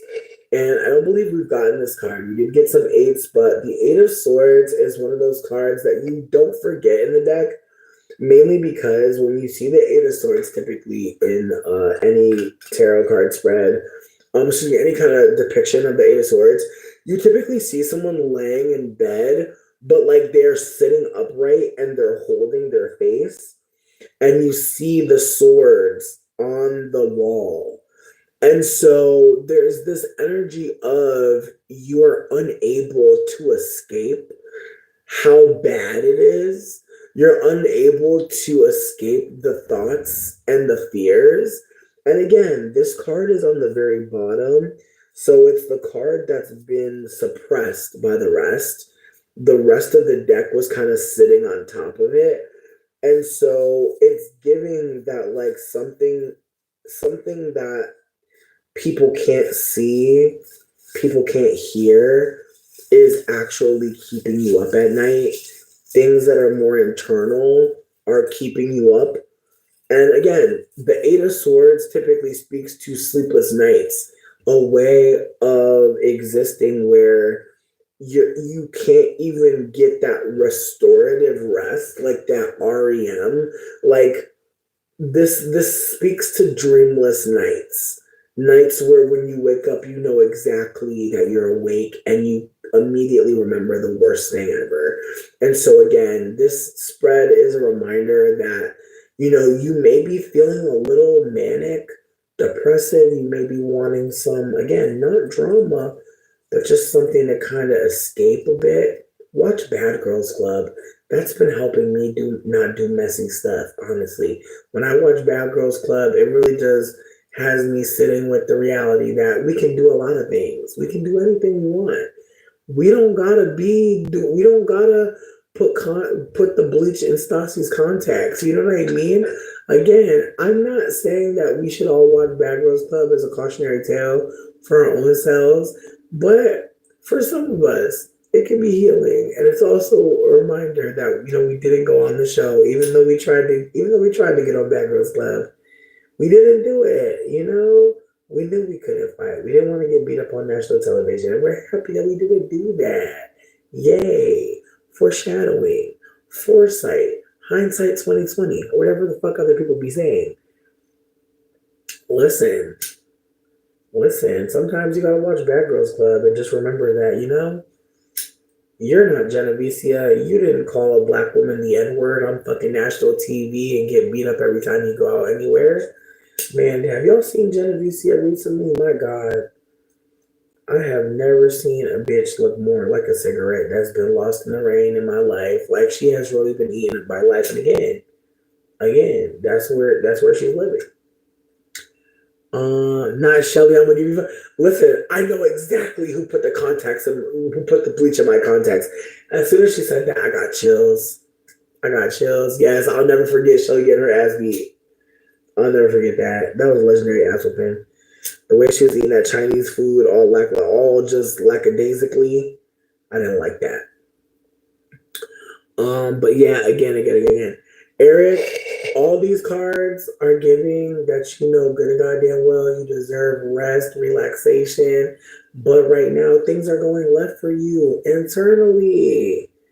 But I'm excited to see that Knight of Pentacles, okay? That Knight of Pentacles, that Capricorn energy. I want to say it might be like Mars in Capricorn, the Knight. I could be wrong, but I think it might be Mars in Capricorn, meaning like your movement, your fight, your war. Your war. Like the way you're going to fight this, you're going to fight it with time, patience. You're not going to tell yourself mean things. You're going to be nice to my friend Eric because Eric is trying their damn best. The fried rice was looking good. No, it was good. It was you, Merill. Man, rest in peace, that fried rice. Like, my fat ass was like, damn, get the rice. At least let her put the rice down. I felt bad for the rice. I'm crying. Absolutely, absolutely. Eric, the cards that came up for you, you got the dang, because I surely did put them all back. I actually did put them all back. I want to say, yes, on the very bottom was the Eight of Swords. In the middle was the Knight of Pentacles. And on the top was I'm blanking on their top card, and I'm very sorry about that. Genuinely.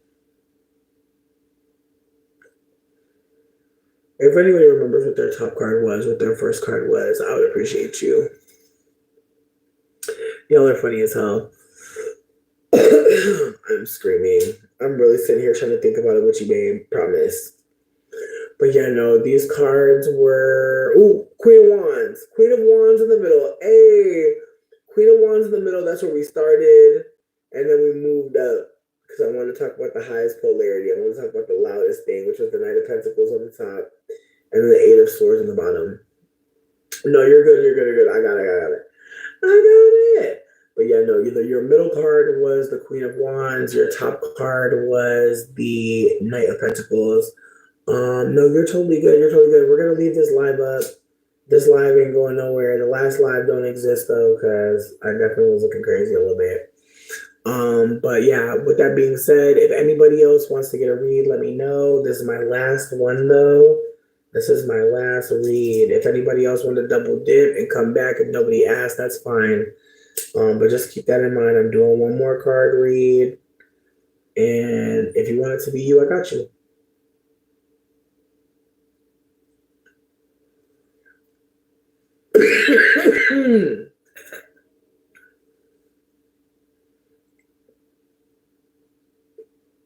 unrelated to literally everything. The Durand Bernard Tiny Desk.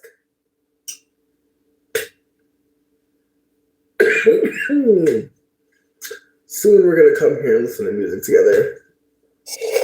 Eric, please do not send me any money. My Instagram, OUIIDFAE. I posted my friend Kim's Cash App. Excuse me. If you wouldn't mind sending any money to them, I appreciate everyone for being here. If anybody did want to tip me, go to my Instagram, OUIIDFAE,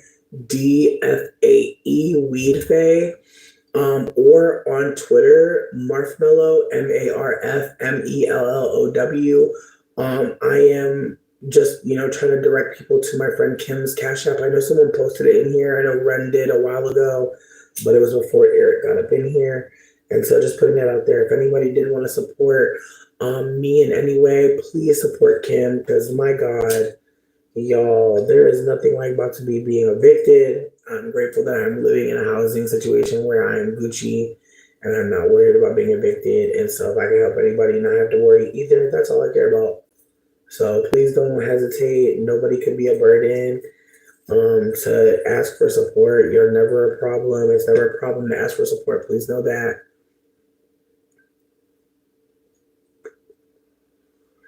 Sunny, you said they're not showing up on Cash App. I hear you. I hear you. Listen, I'm going to reach out to them after we get off this live. They said they were making a flyer, but I just preemptively posted their Cash App. For all I know, they may have changed their Cash App or they're using a different one. Or maybe they changed their Cash App tag. I'm not sure if that's possible. But for whatever reason, their Cash tag not coming up. I'm going to reach out to them and see what's going on with that. But thank you. Thank y'all for everyone for sharing.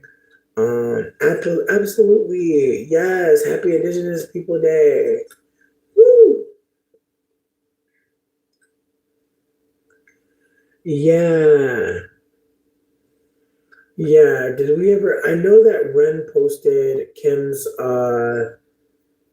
Cash App earlier in the chat. So I'm gonna scroll back up and see if I can find it pretty easily.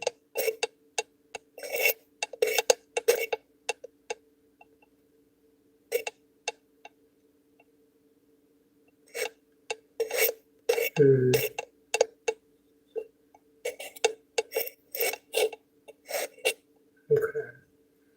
It is not giving me Ren's message, and I think that's because it was on the last live. So, with that being said, yeah, no, it was posted many times in chat, but again, if people don't see Kimmy's Cash App, you can message me on Instagram or Twitter, and then you can also hit up my burner, 504-534-5793. And yep, and so again, thank you so much again, Meryl Streep, because I know I seen it, but I'm like, wait, okay, I lost internet for a moment. But we're back. With that being said, just thank y'all for being here. Thank y'all for supporting. As I said, I was down to do one more reading. If anybody wanted a love read, a card pulled for somebody else, if you wanted me to pull a card for whatever the case may be, I have one more left in me. Again, no pressure. If folks are good, that's fine. But if anybody was on the fence and needed that encouragement, that's for you.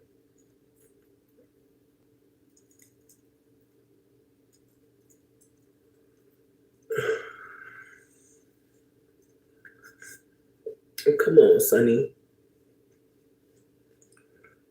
You know what, Meryl? I got you. I got both of y'all. Yeah, Sonny and Meryl, I got y'all. Thank you. Thank you. I appreciate you. Sonny Spiritual Team, we're back. What's up, Sonny? Let me know what I'm reading for. And then after Sonny's read, I'm going to do an energy going into 2025. But honestly, I feel like I'm excited to do a Christmas read. I feel like on my birthday, I think my plan is to come through at like midnight or like 11 p.m. on Christmas and then just do a read into my birthday. And then, I'll see y'all for the new year probably on like the 30th. Ooh, in a year. Heard you. In a year, which habit will you be glad you started? All right. Ooh. All right, Queen of Wands popping out the deck. She's smiling on you.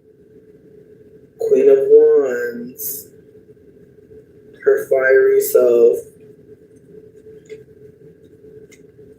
All right. Ooh. Okay, the Hierophant. This is a big Taurian card for the Taurus people. The Hierophant is your card. Get into the Hierophant. That was in the middle. This is your top card. Ooh, Eight of Swords again. All right, Eight of Swords on the top. All right, and the bottom card. Ooh, Queen of Cups. We got royalty on the board. Big Pisces. Big Pisces. All right, and you said you want to start with the middle, so we're going to start with the middle. Hierophant. We're dealing with Taurian energy. We're dealing with big Venusian, but we're dealing with material. Pleasure. The home. So, I personally feel like this card is about gathering things to feel connected, to feel cozy, to feel secure. You'll be happy in a year with perhaps the way that you're living, the place that you chose, the way that you chose certain things to be in your home. It speaks of comfort in the material realm, but also about being somewhere that you really appreciate, that you really see. It's also the number 5, right? And so giving a 5 in a spread, again, the 5s are seen as evil. They're seen as an evil card, or they're seen as like the more harsh cards. And so I feel like the Hierophant rules them in this way that kind of reminds us that harshness, evil is really just harshness with no softness. And so the Hierophant is a reminder that like you softening, you making a safer place, not just to lay your head, but also to land your thoughts. Cultivating the softest, coziest, sweetest, most loving home inside and out. You'll be grateful that you did that work. Now, 8 of Swords right at the top. This means that in a year you'll be perhaps grateful that you saw that sleep specialist, that you started doing that nighttime routine, that you started recording your dreams, writing down your thoughts, especially the ones that are so scary you don't even say them. I truly believe the 8 of Swords is one of those cards that can be so terrifying, because all of the fear is coming from inside the mind. It's not an external fear. It's not like a horror film kind of fear, where everything bad that's coming at you is outside. It's all inner fear shit that's kind of like, it's manifesting as like you're not able to rest, you're not able to have a sound night's sleep. So I would have to say that in a year, perhaps you're grateful for trusting that that was not the way to live, trusting that you deserve a good night's rest, trusting that you don't deserve to be trapped in some sadness over some things that you might have done or said or thought. But it's definitely a big nightmare card. So perhaps in a year you'll be grateful that you paid attention to what the thoughts were giving and getting help. And the Queen of Cups, big Pisces card, she's on the bottom. Royalty don't belong underneath nothing, right? Royalty belong at the top, right? And so I feel like this Piscean queen, I think that what she's trying to offer is that in a year's time, you'll be grateful for all the psychic downloads. You'll be grateful, as I said, for that journal, for the ways that you recorded your thoughts, your goals, your dreams, the things that you can't possibly see just yet, but you can feel them. And again, Queen of Cups gives us creative vision. So she's allowing you to dream while you're awake. She's allowing you to bring things into form in your heart and your soul. Pisces' motto is I believe. And so she's one of those people, she's one of those queens that, well, out of all the queens, she's the one that is the most Janai Eco type, if that makes sense. She's very cute, she's very funny, she loves to sing, she loves to play around, she loves to laugh. But when she's sad, she's sad. When she feels always very deeply, and she can really ruminate on things. And so maybe in a year, you'll be grateful for discernment. You'll be grateful for knowing that this situation is not going to break you. It's just one of those things that happens in life.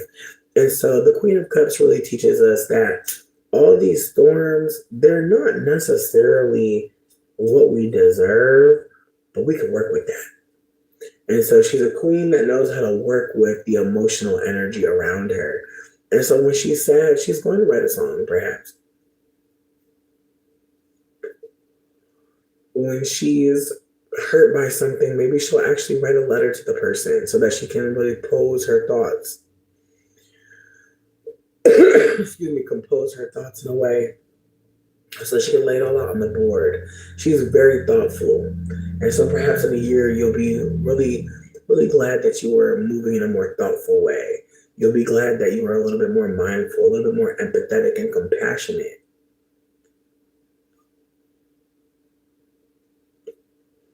In a year's time, you'll be able to trust perhaps your creative visions because you'll have been trusting them.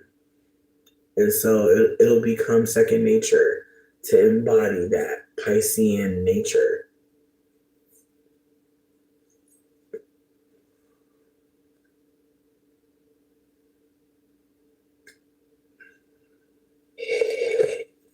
No, these cards are spicy, but in a good way. You know, the Hierophant, Taurian, Taurus is a Venus card, Venusian, Queen of Cups, Piscean. You have lovers in the deck, people who love hard in the deck. And so perhaps that's part of it, is loving hard. And the whole time I was reading the card that was sitting underneath, that queen was Justice.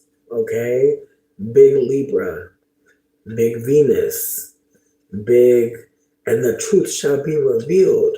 So in a year's time, you may also be sitting with a settlement, honey. In a year's time, you'll be grateful that you trusted, that you deserve to get your comeuppance. Yeah, that's true. Pisces is literally an AR-15 in a body. I can't imagine being a Pisces. I have not one Pisces placement. But at some point, we're going to dig into houses, y'all, because sometimes we don't have it in our chart, but parts of our chart are ruled by these signs. And so for the girls that say, I don't have no Capricorn in my chart, maybe one of your houses, I believe the 10th house is ruled by Capricorn. So let's just keep that in mind, that we have every sign in our chart. And, you know, it's all a matter of who in our chart is working with that. Ooh, I'm glad, Sunny. I'm glad that you were able to trust in this moment and allow me to do anything for you. The last card that I'm going to read is, or the last three cards are for going into 2025, but I think we should focus on like the next, like, what is it, next 4 weeks. So the rest of November and then all of December, let's focus on the going into of the read, not necessarily focusing on January at all. Let's focus on what the rest of November and December is going to look like. And what I'll do is I'm going to pull 4 cards. And so the first card will be for this week coming. The next card will be for the week after that, the week after that, and then the week of Christmas, okay? So that's what we'll do. And I'm going to start from the bottom up. So the bottom is the card that is the closest. It's the first card. It's the card for this week. And I know it's Thursday.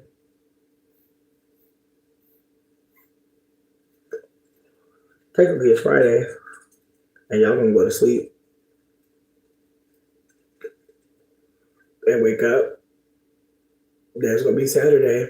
And I think we all know the week really starts on Sunday. So I feel like these next cards are for the next 2 days. And then that week on Monday, that's the second card. And then the next one, so yeah, I guess maybe we're not even getting to Christmas. We're getting close to it. Getting that week right beforehand. Baby, I'm not good at weeks. So whoever got the calendar, help. Whoever knows. We're just going to say that we're pulling this first card for the next few days, and then we'll go.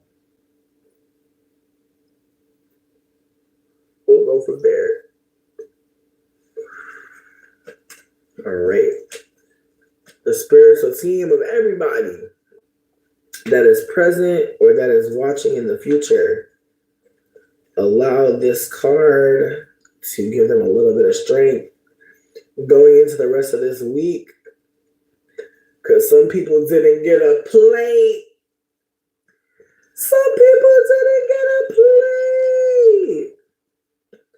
So just give us a little something, because like I said, some people going into the week with no leftovers. Okay, I don't like that. So if we're going into the rest of the week with no leftovers, okay? Ooh, we got the Six of Pentacles, baby. What a fitting card. As I said before, the sixes are about pregnancy. They're about birthing something, creating something, and this is the mutual aid card. If it ain't nothing else, it's the mutual aid card. The Six of Pentacles really deals with knowing that sometimes you're the fire hydrant and sometimes you are the dog, okay? Sometimes you're getting peed on and sometimes you're peeing on somebody. And so how can we create a world where sometimes we are sharing and sometimes we are being shared with? How do we create that balance? And so I truly feel like I said, some people didn't get a plate. If you have extra food, maybe reach out to your neighbor. Maybe reach out to the person that you know who don't got nobody. Maybe reach out to the children in the neighborhood you always see outside with no damn shoes on, and maybe give them some food. Maybe give them a care package, some canned goods, something to bring home to their mama who never gonna ask nobody for shit. Then she just gonna struggle in that house. So just keep in mind, y'all, how can we be someone who changes the way the world is operating financially, resource-wise? What can we offer? What can we share? And how can we be shared with? Because it's not a one-sided thing. It's a yin and a yang, okay? It's an ebb and a flow, okay? Sometimes we have to share. Sometimes we really need to be sharing. And sometimes we really need to be shared with. And knowing who you are puts you in right relationship, okay? Let's think about being in right relationship with resource. Now, for the week after that, we have the World card. There's a graduation happening. So I suggest that first week of December, friends, that you just remember who you are in life, in this earth, in this walk. Remember that you're always changing. The World card comes to us to remember to step into the new, to leave certain worlds behind because they're too limited. This world that we're living in right now is limiting as fuck. But the people who know that the most are deep, dark-skinned people who are disabled, who are queer, who are trans, who are poor, who are women, who are disabled, who are neurodivergent. We're living in a world where the people that know the most how fucked up it is are often silenced. And so, with that being said, I want you to hold that it's okay to step into a new world. And I know some people may not want to hear that. I know some people may really not want to hear that it's on you to step into it. But just as the Six of Pentacles said, it's on you to be in right relationship. And so, as a lighter skinned person, it's on me to be in the right relationship with deep dark skinned people. It's on me to be naming that I'm a lighter skinned person with privilege, that I'm a mixed person with privilege. It's on me to be in right relationship. It's on me to be knowing when it's time for me to give and when it's time for me to take when it's appropriate. Keep in mind, in this moment, I've said to y'all already, I'm broke, but I'm not so broke that I'm not about to fucking eat. I'm not about to be homeless. So that means I have to be mindful about who is. Okay? Today, I'm not the hydrant and I'm not the dog. I'm a valued community member who sees someone getting peed on and knows that somebody out there got something to offer. So again, keep in mind, we're not going to always be the one that's suffering the most. And we're not going to always be the one that got it to give. There's going to be so many other ways to look at life, and I hope that y'all try to look at it like that, okay? The world can change when we change our mindsets, when we change our behavior. That's when the world's going to change, okay? Don't be John Mayer, bitch. Don't be waiting on it. All right, with the next card, we got the Five of Pentacles. Ooh, I hate to see this bitch. I hate to see this bitch. Okay, and that's for the second week of December, okay? We're talking about the second week of December. We're talking about when we get into the teens of December, okay? We get in the teens of December. Five of Pentacles. Now, this card should not be too shocking. It's December. But the Five of Pentacles speaks to incredible loss, friends, incredible financial ruin and loss. And so for anybody out there who's struggling to get that Christmas tree, get that money, please look into some buy nothing groups. You can literally go on Facebook and type in buy nothing and then your city or the closest, biggest city close to you, okay? If you are living in the middle of Codswallop, if you're living in the middle of Nutbush, okay, I'm talking to you, babe. If you're living in the middle of the prairies, if you're living in the middle of what seems like nowhere, you're not too far away from the Buy Nothing group. You just need to type in the closest, biggest city close to you, and there you go. Also, I put it in the comment section of the other live. There's an app called Too Good to Go, TOO Good TO Go. Okay, Too Good to Go.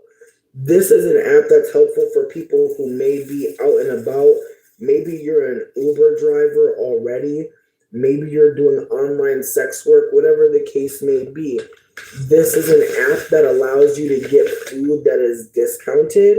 And it's discounted because that business knows they're not going to be able to sell everything that they baked or created that day. And they still want to make some money, so they're trying not to play themselves. And so you'll be able to get stuff from Whole Foods and other small restaurants.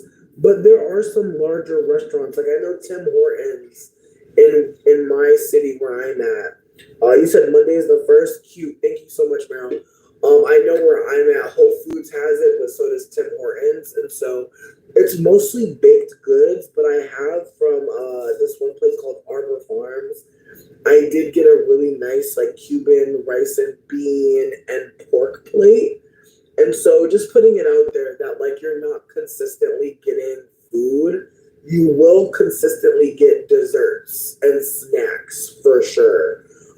But getting cooked food, not necessarily always. The last time we went, we definitely got like a bunch of Tres Leches cakes and some carrot cake, which was still nice. I still ate that shit. But I was really hoping for more of that Cuban style bean and rice. I'm not even gonna hold you. So just putting that out there. That second week in December, you may want to be hitting up the food pantries. You may be wanting to hit up the church. A lot of churches are still giving away food, y'all. Please do not wait till you have nothing. You do not deserve to be suffering. I don't know who told you that, but nobody needs to be out in the middle of the street with a ripped shirt and no shoes before they can say they need help. In fact, I would encourage everybody here who is Black to really be thinking about what the next 4 weeks are about to look like, because I really don't want to see none of y'all down bad. If you need to put up a flyer, please don't hesitate to reach out. I'm telling y'all right now, I literally am only living and breathing here because I said that I was a poor ass bitch and people helped me.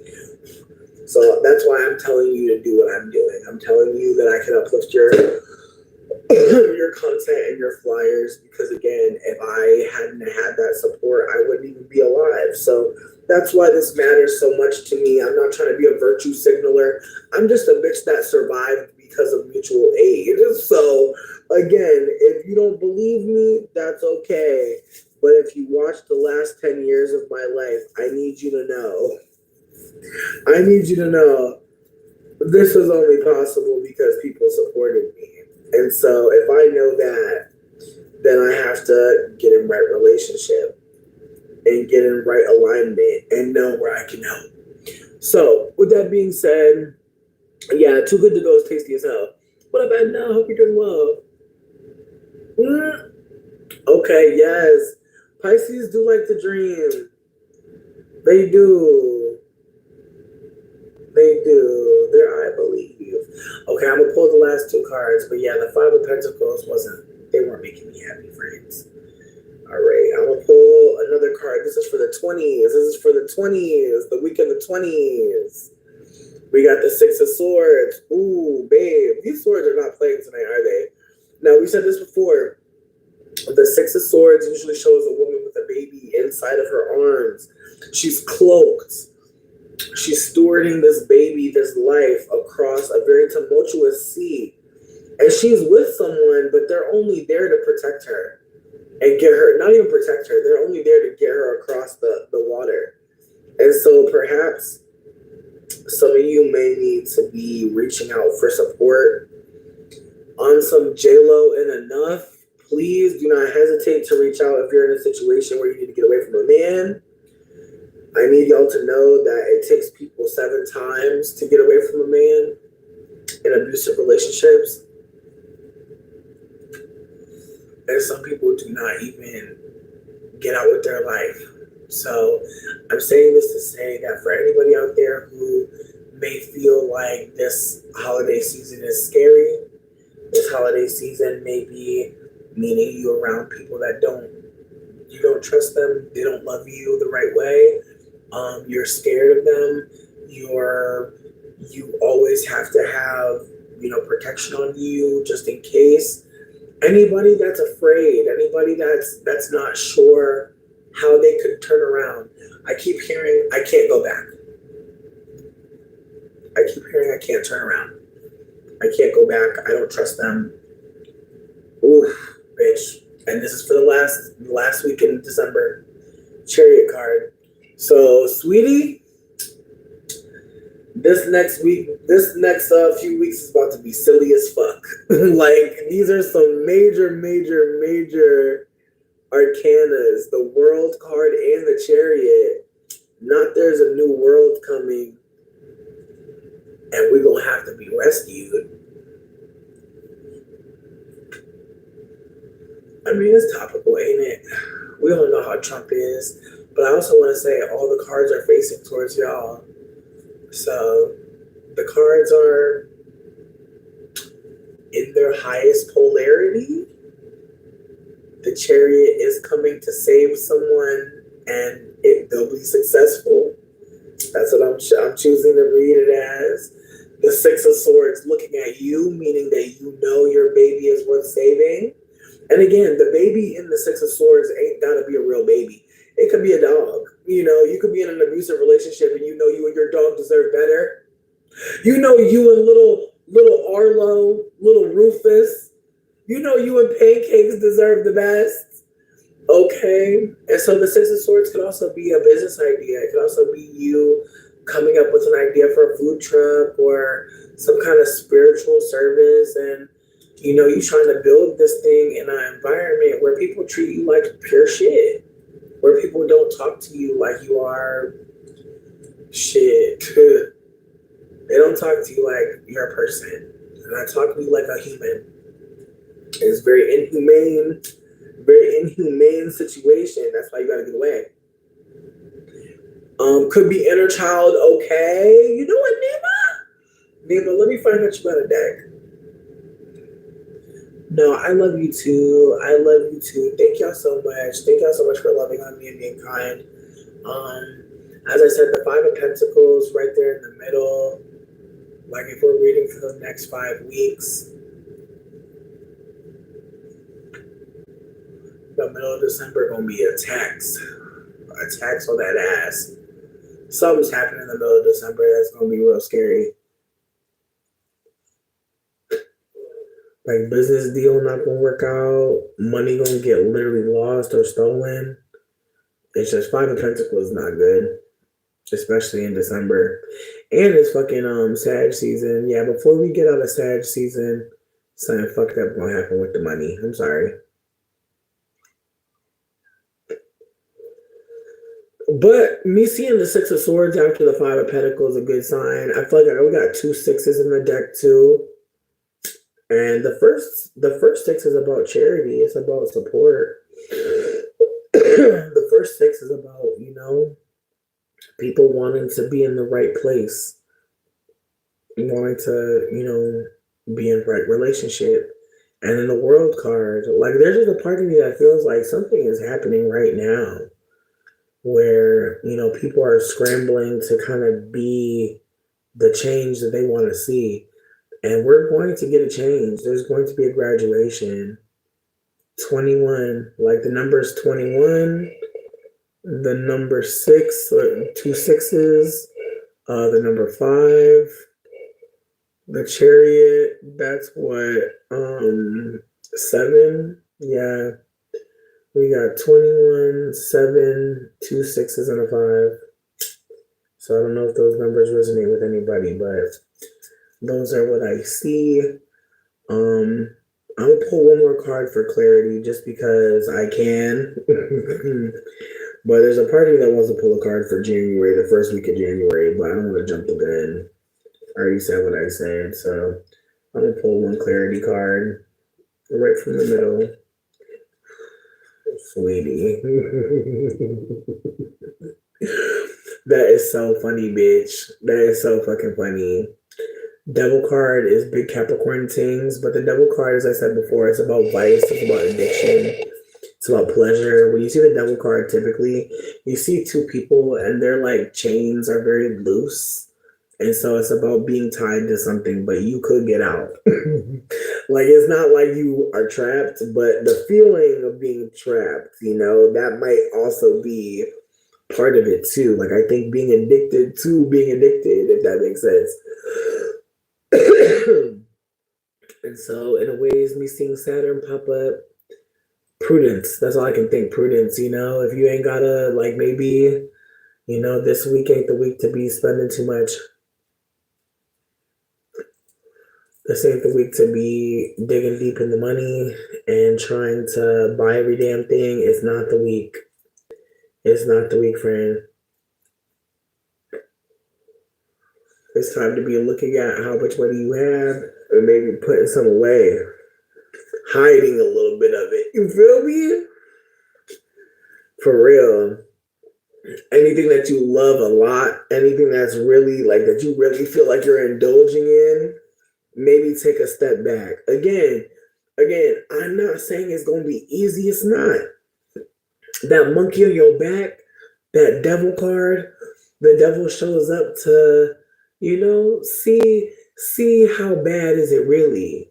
Are you willing to, like, I feel like the devil card popping up in the midst of all of this is kind of like, can you afford to tighten your belt?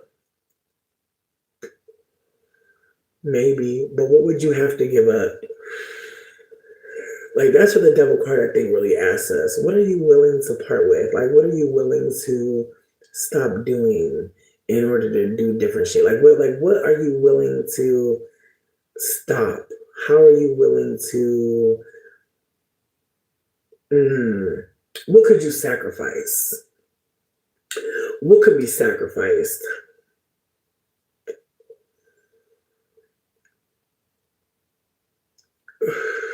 But but it's also, what has you so bewitched? What has you so caught up in pleasure that you can't really feel free anymore? What has you so fiending? Like, what are you needing and why? Really tracking what it is that you need to get through the day. Again, I know if I don't smoke, I'll think about it a lot. We're back. But that's also the part of addiction is like if you don't do the thing, will it consume your thoughts? What is consuming you? Like what do you think that you're taking in willingly, but it's really got you? Like what do you think you have? Because it's really got you.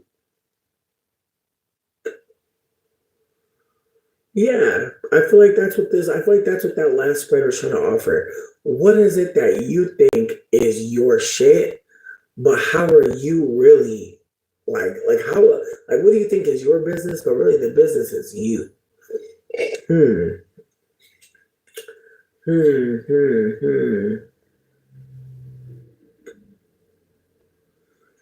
I don't know why I thought about this, but I started thinking about this.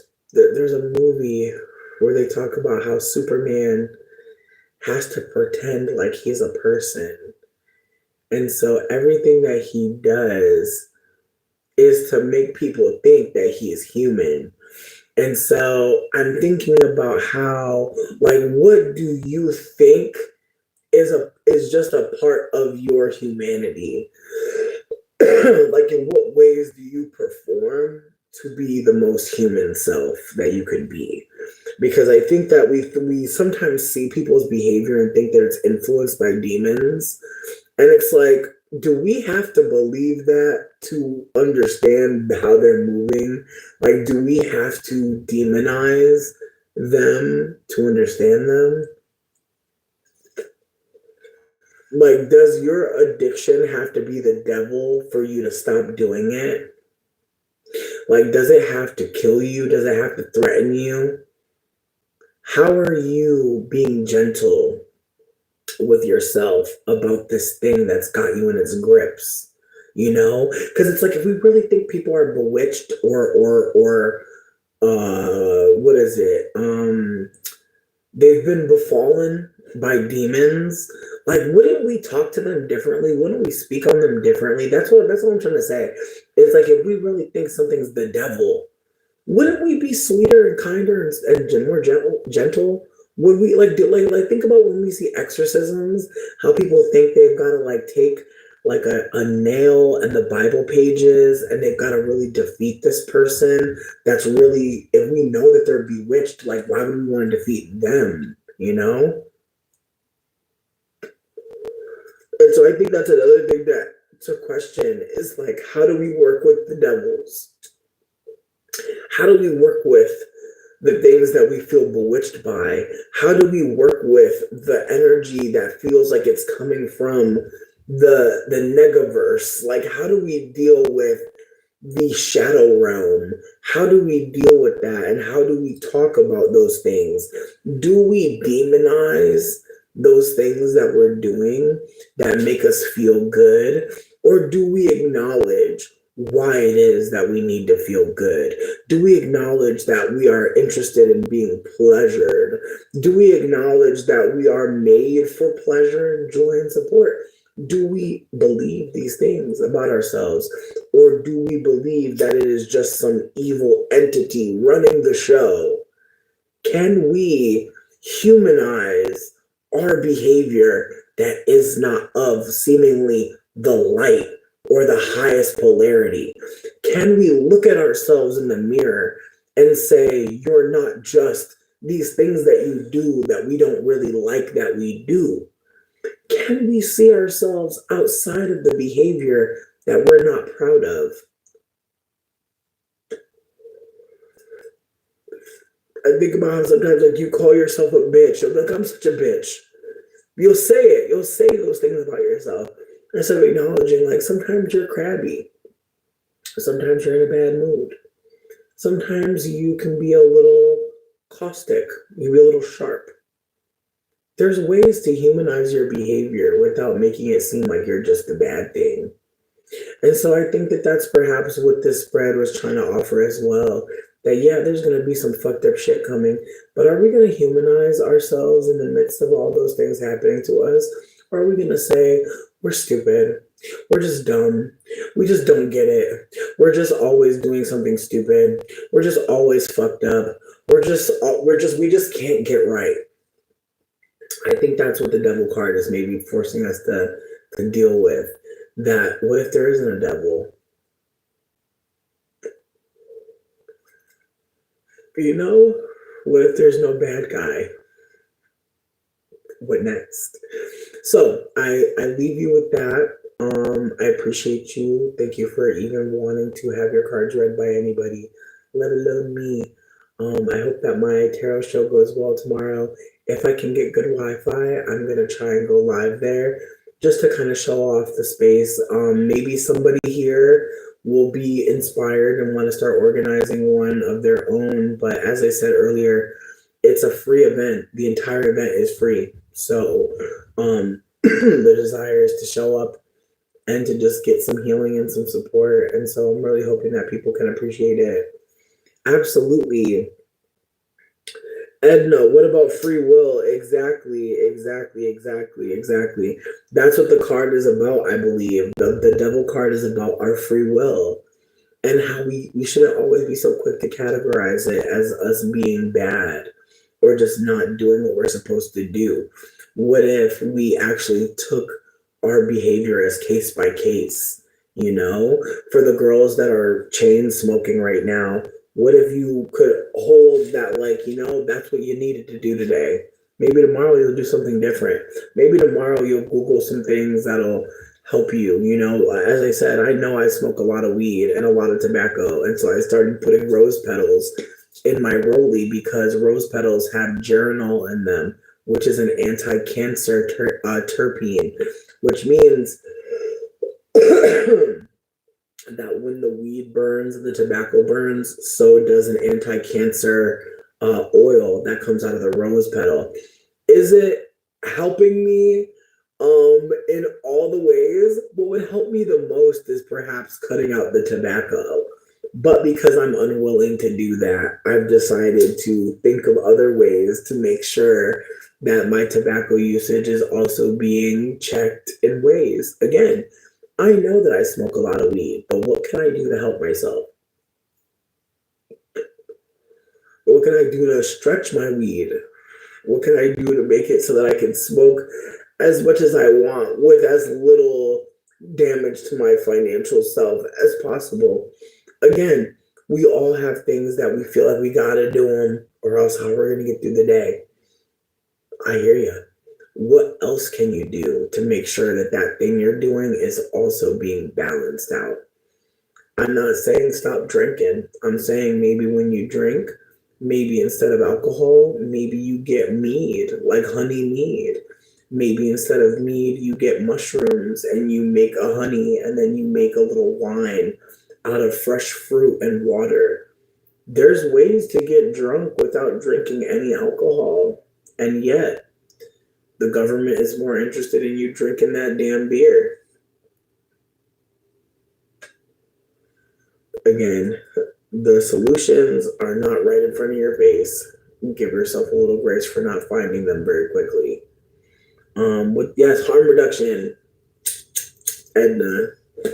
I'm so excited. Okay, also, Edna's gonna be, Edna said they'd be interested in trying an experimental honey that I'm making where I have some freeze-dried strawberries I got from Aldi and I was gonna powder them and I was gonna mix them into some honey to make pink honey.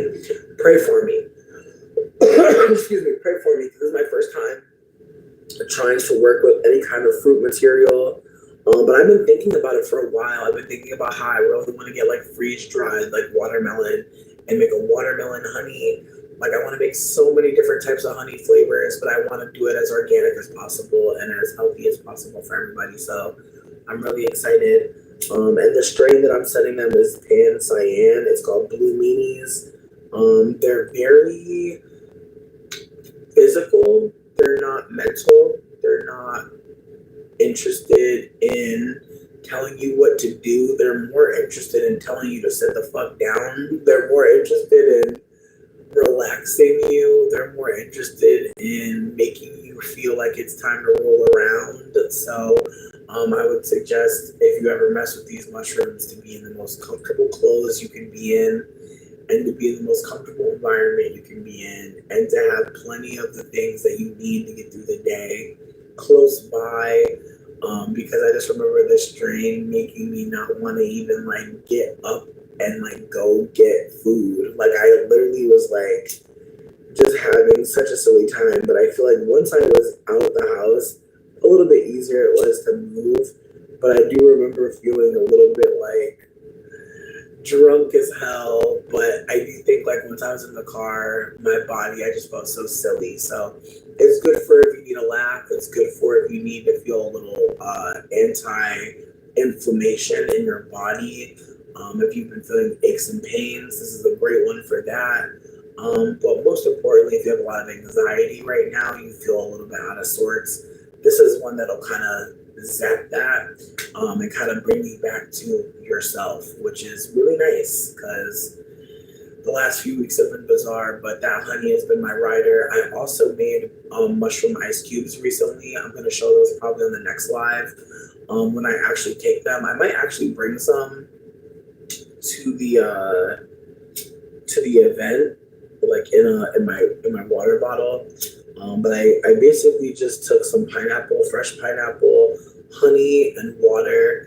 I heated the water up pretty high, and then I added the honey that had mushrooms in it, and I let it steep with the freeze-dried strawberries and some pineapple, and it turned red, like very bright red.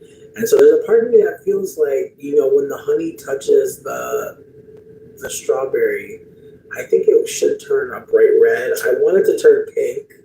I really want pink honey. I really feel like, bitch, if I could get pink honey before Valentine's Day, woo! A moment.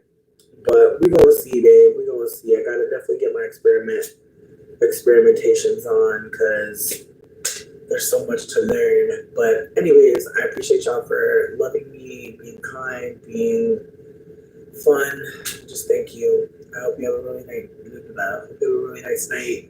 And I hope we get to do this again soon.